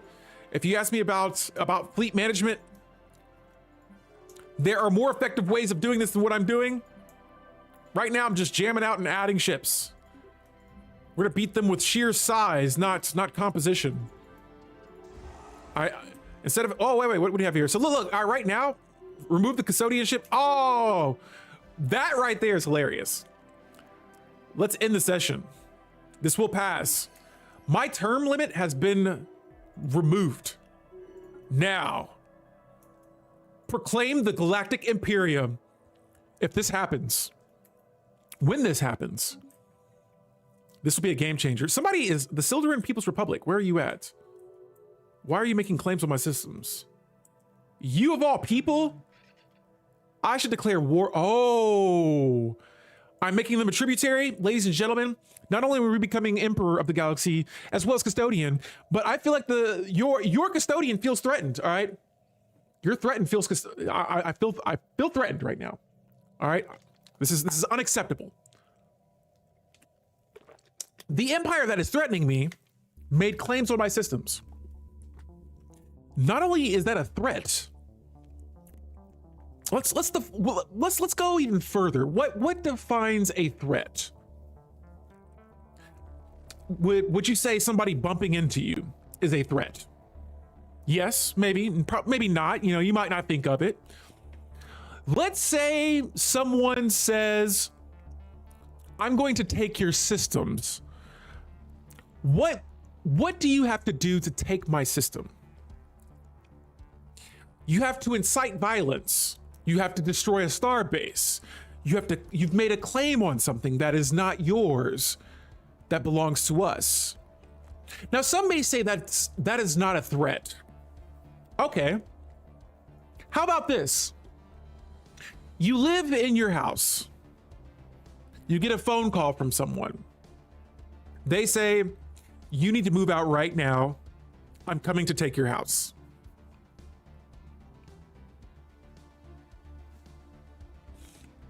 Am I proving my points? So, what I need to do is eliminate this threat. Even if they can't do it, they may not be able to take any of my systems. All right, I'm not gonna go that far. I'm just gonna say, they need to be squashed. We are going to declare war on them. We are making them a tributary.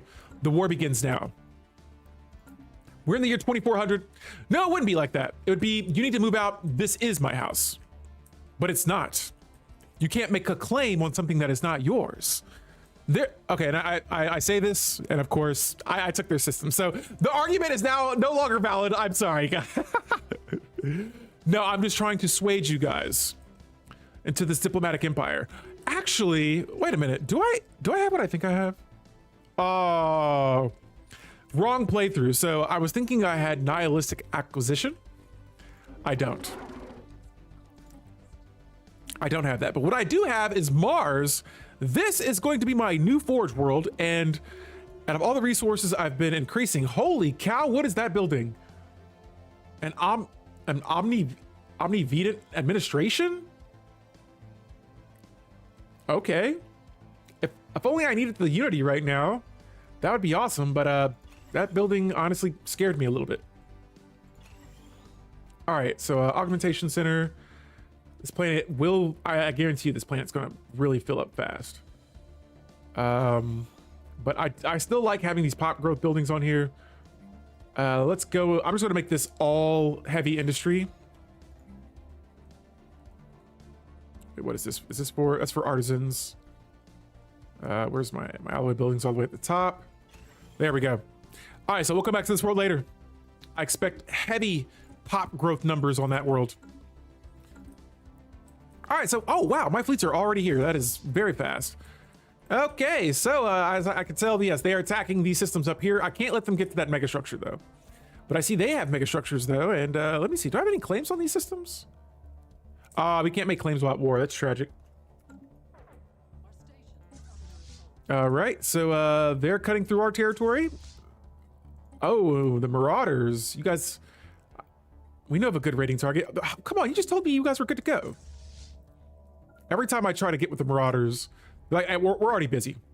Yes, war is broken out, but this should be a quick one. It's a 1v4. So look, we're just trying to bring this empire into the fold. I'm not trying to wipe them out. I'm not trying to destroy them. I just want them to play the game the right way. And that's as my vassal. Now, oh my goodness, if they go for this next system, that is going to do some damage to me. And notice that my energy credits went from like almost 700 down to 45. This is where I mean that I like having a lot of energy credits to sustain a fleet, because if not, whew, those energy credits would be in the negatives here. But somebody has crowned their leader an emperor. Emperor. I'll show you emperor. Hold up. Let's go back to the Galcom real quick. All right, so the Galactic Imperium still not where I want it to be. Let's go here as well. How long do I have to wait for this? Okay, 500 days is not bad. And actually, oh, okay. We're gonna have to vote for something in between that though.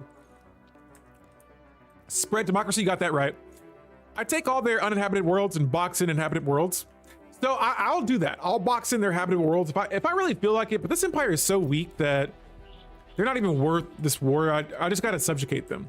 So that's what I'm trying to do right now. If they attack my megastructure, I'll destroy you. Hey, what's going on, Bloodmine? Thank you for that. You love my YouTube videos, I appreciate that. I have a lot of fun making them. Last week I had a crazy work week, so I took this that week off, and I got a little busy this week as well. Got some stuff going on, but I definitely will be making more of those. I want to say a little bit closer towards when Nomad comes out, and I've got some other ideas too. But lately I've been live streaming a little bit more and having fun playing Stelly, and so oh yeah, appreciate you guys enjoying the videos, and I'm glad you guys have found me over here. Let's keep on upgrading the energy.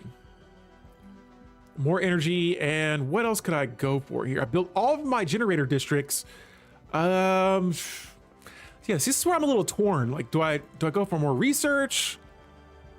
You know what? Actually, more research might not be a terrible thing. And guys, look, all right, look at all these refugees coming to my planets. There must be another war going on in the galaxy, because that is a lot right there. And if we go here, I can already upgrade my capital building. And really, we should not see a lot like this. This shouldn't even be a thing. I'm assuming pops just don't want to colonize or live on habitats as much as other worlds. But I do see quite a bit of civilians. So what I'm going to do here is we are going to resettle a few of them. Yeah, we even have homeless. Oh, no, we have. Yeah, that's crazy. Unemployment on Alpha Centauri. You guys are going to get on these habitats. All right. You guys are going to like it, unfortunately. Let me see here. And even the pops that do have jobs already on this planet, I'll move them over so that the civilians can fill in those jobs instead.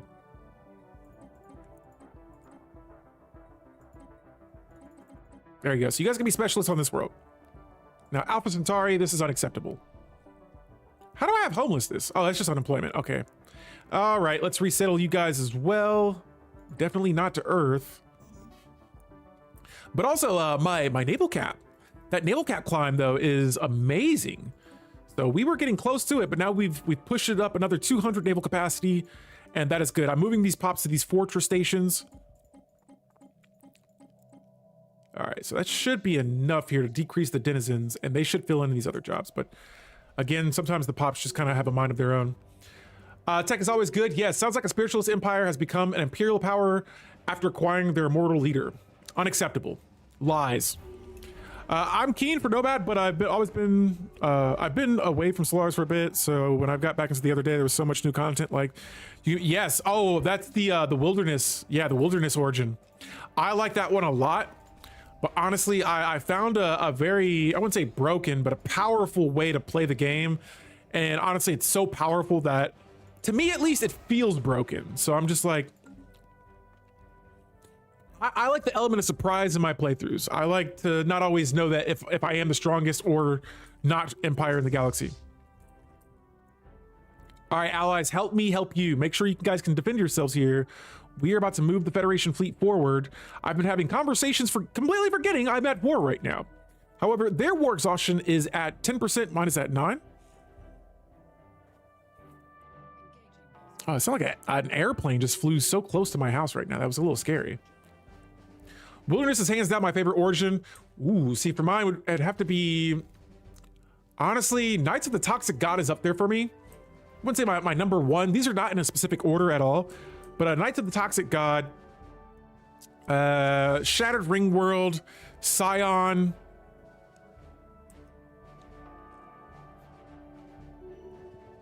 What else is there? Synthetic Fertility was kind of fun for me too. I haven't played that origin in a while, but I remember liking that a lot. On the Shoulders of Giants.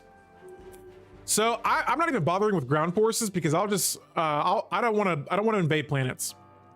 I want to bombard. All right, I just want to bombard, no matter how long it takes. I know invading worlds could be is more efficient for taking under one rule. Yes, I can't forget under one rule. But when it comes to taking over planets, Voidborn is fun. Those are fun. I would say under one rule would go in my top 3, but I wouldn't put Voidborn in my top 3. It's a fun origin though. All right, so but yeah, going back to armies though, I'm not trying to invade worlds. If I'm bombarding your planet, I'm either trying to make you surrender, or I'm trying to destroy you. I don't want your pops. I don't want to rule your planet. I just want to. I'm sending a message here. So we bomb them to oblivion. Not necessarily. We bomb them until they surrender. I'm not a crisis empire. All right, I'm just a very, very aggressive one that wants to take systems. Okay, cool. Sorry guys, I just got a delivery. Or did we? Give me 1 second here. Okay, that's our male person. All good. But yeah, I'm not trying to destroy every empire. I would like to rule the stronger empires. And you know what? We're getting one step closer to that because we're going to end this session to change the council size to 4, which I don't know why we want to do that. End the session. That is done. Going back to my resolution, proclaim myself the emperor. This is an emergency. This is truly an emergency measure. This is the moment we have been waiting for right here to become the emperor of the galaxy. I think a Colossus would encourage them. Well, yes, no, 100%. But I'm not that type of empire. All right, I'm a good empire. I am doing the better good for the galaxy. I will make sure this galaxy thrives, survives, and stays alive during all issues that this galaxy brings us. So this is how democracy dies. No. This is how democracy evolves. All right. Democracy's not dying. The people still have a voice. It'll just be undermined. all right. Let's slow our roll though. We are not there yet. We are not there yet. I mean, it's true though. The people have a voice.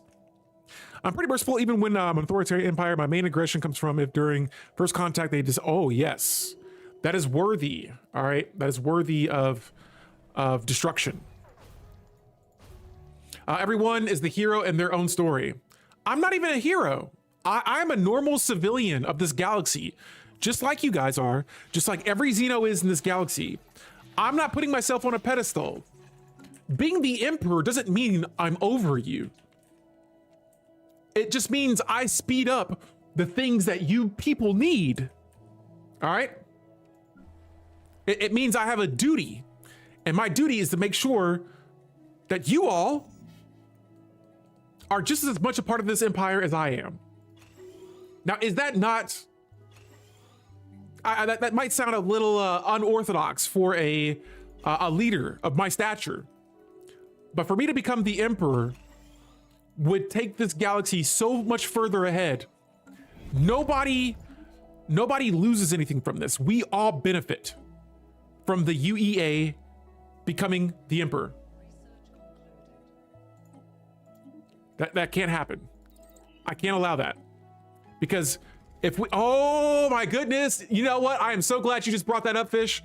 Holy cow, we need, hey, is there a way to initiate like another election? Is there a way to do that?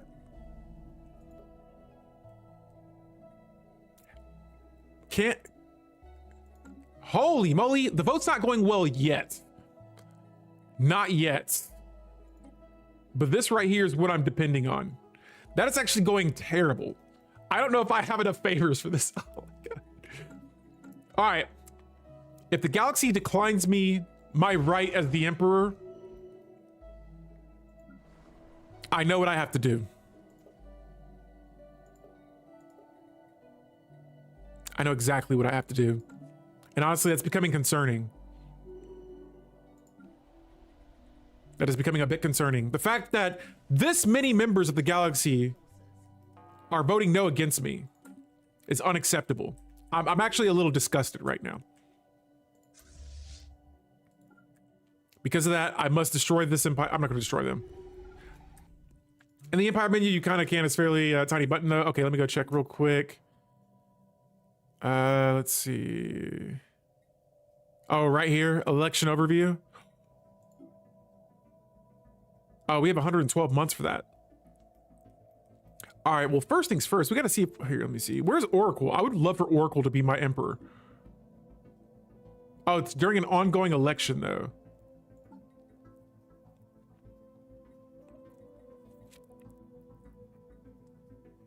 Or is it reform government?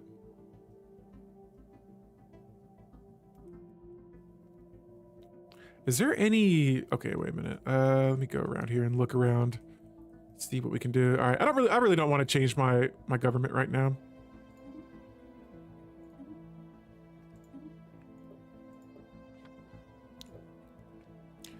In the Empire menu, you can, I'm assuming it's this one, but I don't think I'm able to.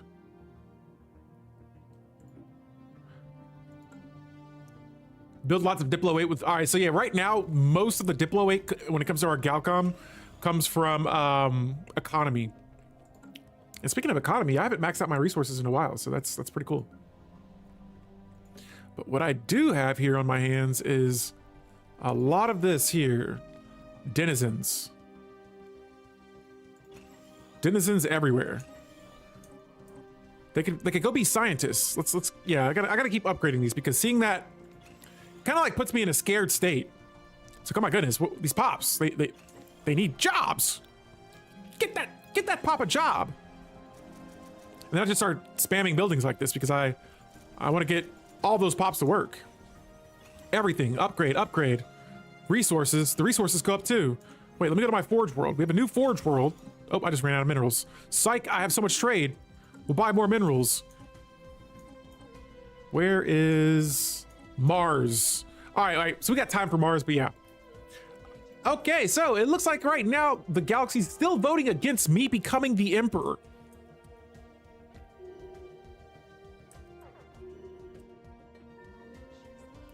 They're voting against me. If any empire were to become Emperor of the galaxy, why not us? Why all this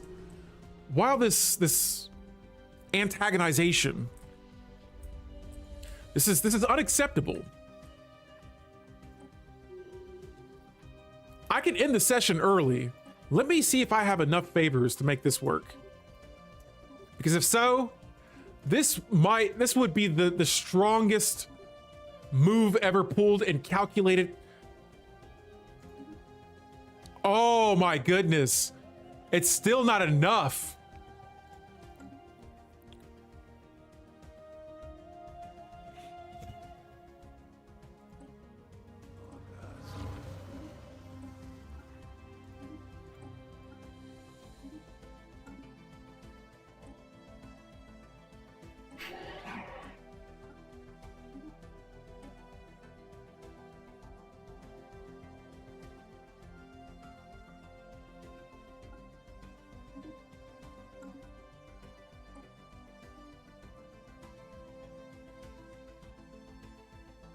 Try looking at my edicts. Good call.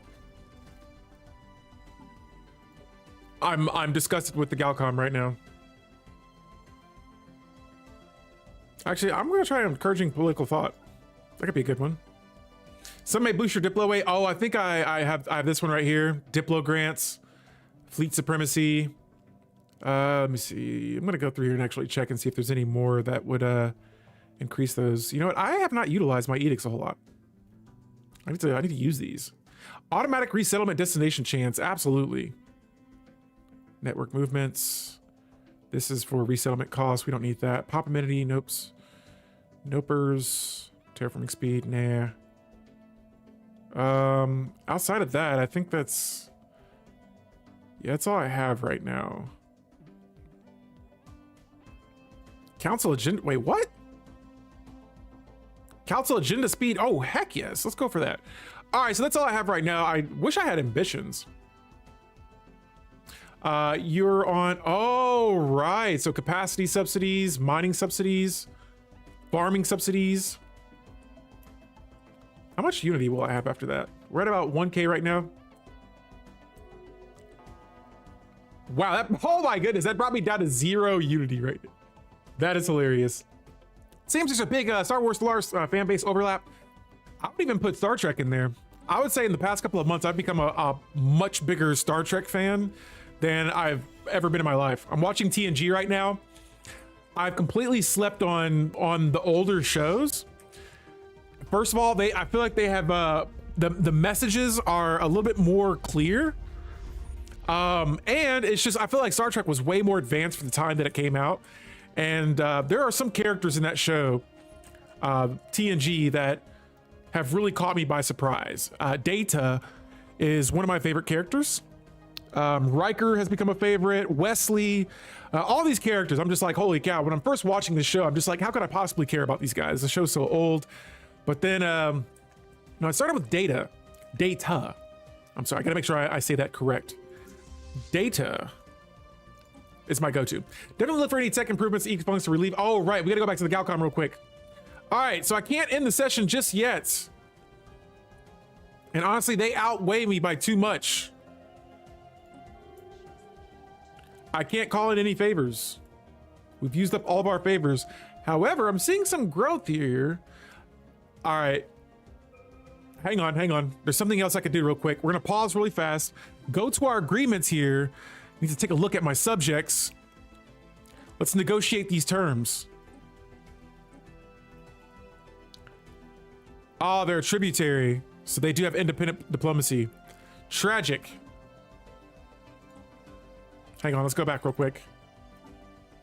You guys negotiate your terms. Yes.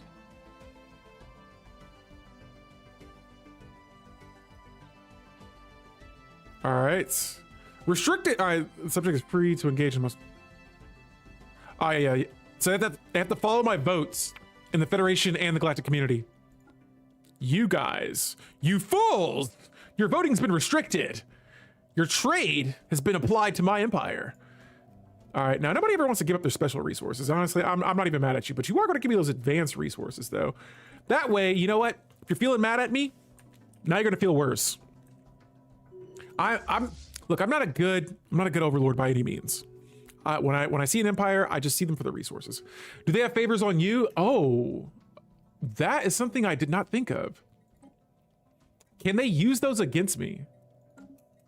How can I? Wow, I have 99.5k Diplo weight. That is hilarious. It's good you unburden them. They have too much responsibility and you can hardly alleviate all of that. Exactly. That is hilarious. All right, we got less than 300 days to go before what it looks like right now is, oh, wait a minute. I just ended that war. I have another subject. Pathetic. Absolutely pathetic. Let me see your agreement. Ah, they have independent diplomacy as well. All right, so let's go to my Diplo weight really quick. So this is what I have right now. Let me see. Will it show where I lose Diplo weight from?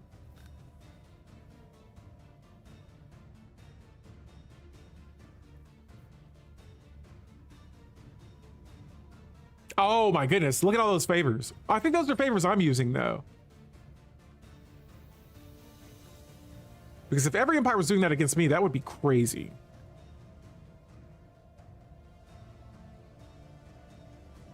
Yeah, I'm not seeing anything for me losing Diplo weight. I'm missing a Minister of State? That looks like that's doing a big number on me. Negative 25%? Hang on. I have to reform my government. That is atrocious. Oh my goodness. Can I? Oh, let me change that. Oh no. Yeah, not having a Minister of State is brutal. And I'm doing myself a huge disservice by not having that.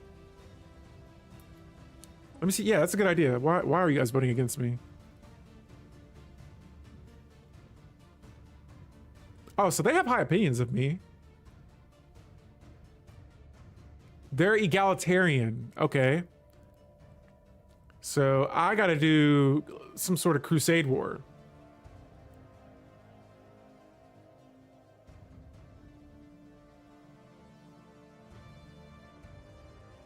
This could also be that they are subjects. So they may have to vote the way the Overlord votes. Because there's more than one Overlord in the galaxy. But no, if I can't become Emperor, I know what I have to do.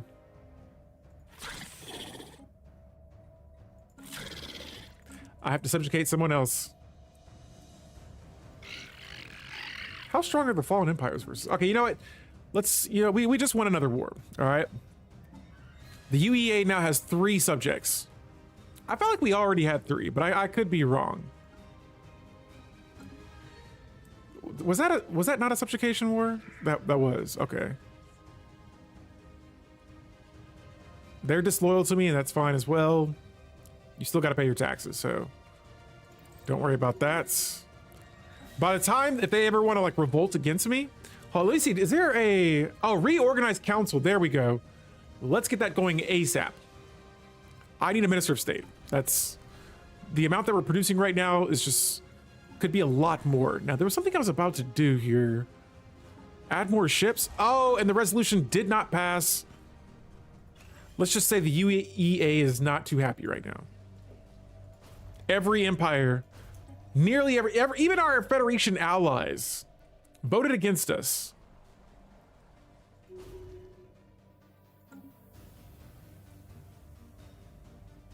I'm displeased. I'm displeased. We are already Galactic Custodians. Why would they revolt? That would be illegal. It would be expensive too, so that both of those are harsh realities that they're going to have to face. Hello, chat. What's going on, Arturo? Arturo? Excuse me. Sorry, once I've started chatting a lot, I blibber blabber. What is it, blabbermouth? The trait?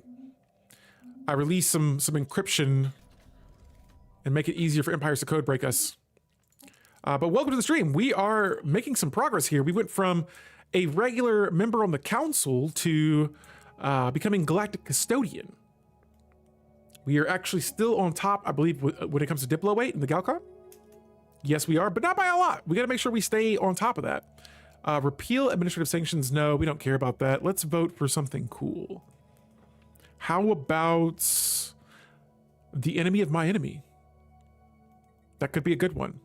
I could try to pass another resolution. No, I don't. Why would I want that? I'm gonna be real. I never engaged in the encryption system. See, this playthrough I did with what is it? The bio trophies became very important because you could smuggle pops with that, and oh my goodness, I was having a lot of fun doing that. Where are the economy resolutions? Let's pass something good here. Dip away from economy again. Let's do this. I thought this was at 80%. Absolutely. And let's try to get that passed. This right here, okay, yeah, I don't care too much for this, but I'm gonna save my freeze. I'm not gonna utilize that yet. The underdeveloped systems utilization has risen to the top of the resolution proposal, and oh, there's a robot uprising happening. Oh, that's on a pre-FTL world. Nice. Yeah, you can use espionage. Hey, what's going on, Pokemons? How you doing? Welcome to the stream. Blood mine. Yeah, you can smuggle pops. It's like the one I did. I want to say I only smuggled about 800, but when you're playing with bio trophies, oh man, it just adds that efficiency to your pops, and it just makes them produce much more resources. Now, speaking of efficiency, I haven't checked that out a whole lot in this game, but let's go to where's Earth. I don't even see, is my homeworld Earth? Where's Earth at? Why do I not see Earth on my tab over here? Oh, here it is. I've not looked much at efficiency at all. Wait, what? Oh no. That was my system.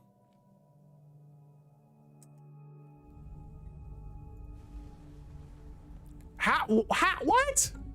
Okay, so I can't stand that. I'm sorry, I cannot. This has to be, something about this has to be done. All right, something about this is unacceptable. I believe it's a flaw in the game. All right, so here's a pre-FTL world that just became a spacefaring empire. This was my planet before they became a spacefaring empire. They are now assimilating my pops. They just took my whole system and all 4.3 thousand of my pops. That sets me back. That drives me crazy. They should not be able to do that. Sorry, you just caught me at a moment, Pokemons. The game's going really good right now, but this is just one little bit of mechanic that kills me. Bro, this is like when the cockroach who made a nest in your garden tries to claim your front yard, and then they actually claim it. They take it all. We want to integrate the pre-FTLs into our empire. Could be a nice boost while preventing a reduction. What are they assimilating them into? What kind of empire is this? Driven assimilators. That's crazy. Honestly, I kind of want to support you guys. I want to see you guys thrive and survive. You guys got to be my subject though. I cannot let that go away. That is terrible. I do not like that. And so, yeah, just the fact, at least give me my pops back.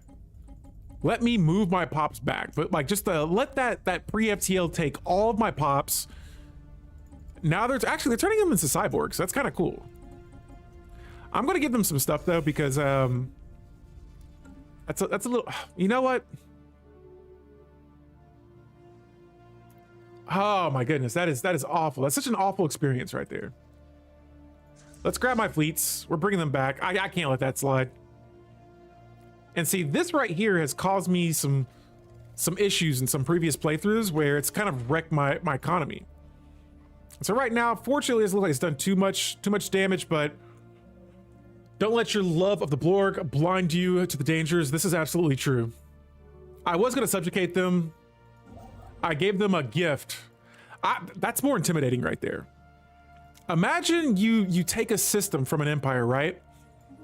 And they come back and they give you a gift. In a condescending way. How threatening is that? Oh, so you think the system is yours? Here, take these 2,000 alloys. That would be scary. It's kind of like, it reminds me of like MSI. It's like, oh, hey, you saw, here, you're gonna get this planet, you're gonna get this planet. And we threw in a little parting gift, some extra Zero. Enjoy. And you're kind of like, wait, what did you mean by enjoy? What, this is some very expensive stuff. Why did you give this to us? And if they're already stronger militarily than you are, look at this, my fleets are already here. You guys, I'm sorry, look. I have to do this. This is not, I don't want to make this an ending threat war though. I want to make claims on this system. Ending it, what? Okay, I don't even have to make a claim. Okay, wait, so am I killing my own pops now? Is that what's happening here? Let's get all of my ships here so that we can make this one quick blow and this doesn't have to drag out or anything. Okay, so Mars is getting a planetary capital upgrade. Evolutionary predators is wild. My main species is now both. Dude, I love that. I love that trait or that origin. That is a lot of fun. I played that, and honestly, I created an empire with evolutionary predators, and I started like, sometimes I'll have empires I create where I just let them spawn into my game a bunch just to see how they do against some of my other empires. And the empire that I gave evolutionary predator to started winning nearly all of my games.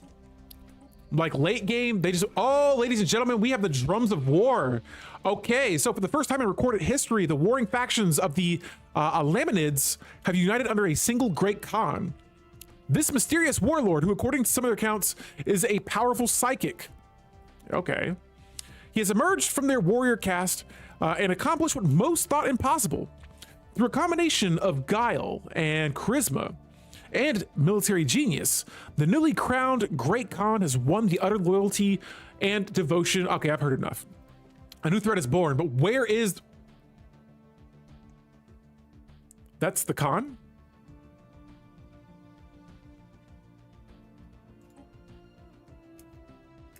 All right, so where is this Khan at? That's the question. Because I see there's a marauder here. They're not the Khan though, thank goodness. Where's the Khan? I don't see them anywhere. Oh, they're all the way up here. All right, so yeah, we have the Khan that is just formed right here. And this is perfect. Oh my goodness. All right, so I did not become the Emperor due to a lot of the members of the galaxy saying no to me. Now, I'm gonna pause the stream here because this is where we're gonna kick off our next session of this playthrough. The Khan, if they can push through all of this, this would weaken so many empires. But the thing is I cannot let them get too strong, because if they do that, they may end up conquering me unless I can build my defenses. Right now, we don't have a lot of intel on the Alamanian raiders, but we know that they have just formed under the Khan. And so I will be here in the next playthrough looking to increase my defensive capabilities. And then later on, depending on how that war goes, I can try to sway the galaxy with them probably being in a weakened state. If the Khan goes rampant, I could potentially rise in the ranks of Diplo 8. Even right now, I'm in 3rd place. So we'll see how these other empires manage the Khan. Ladies and gentlemen, thank you for watching this stream. Hopefully you guys had a lot of fun, because I sure as heck did. We will be back, I want to say Thursday. Is something happening Thursday? Nothing's happening Thursday other than the next chapter of this stream. But until then, you guys have a good Tuesday. Alpha out.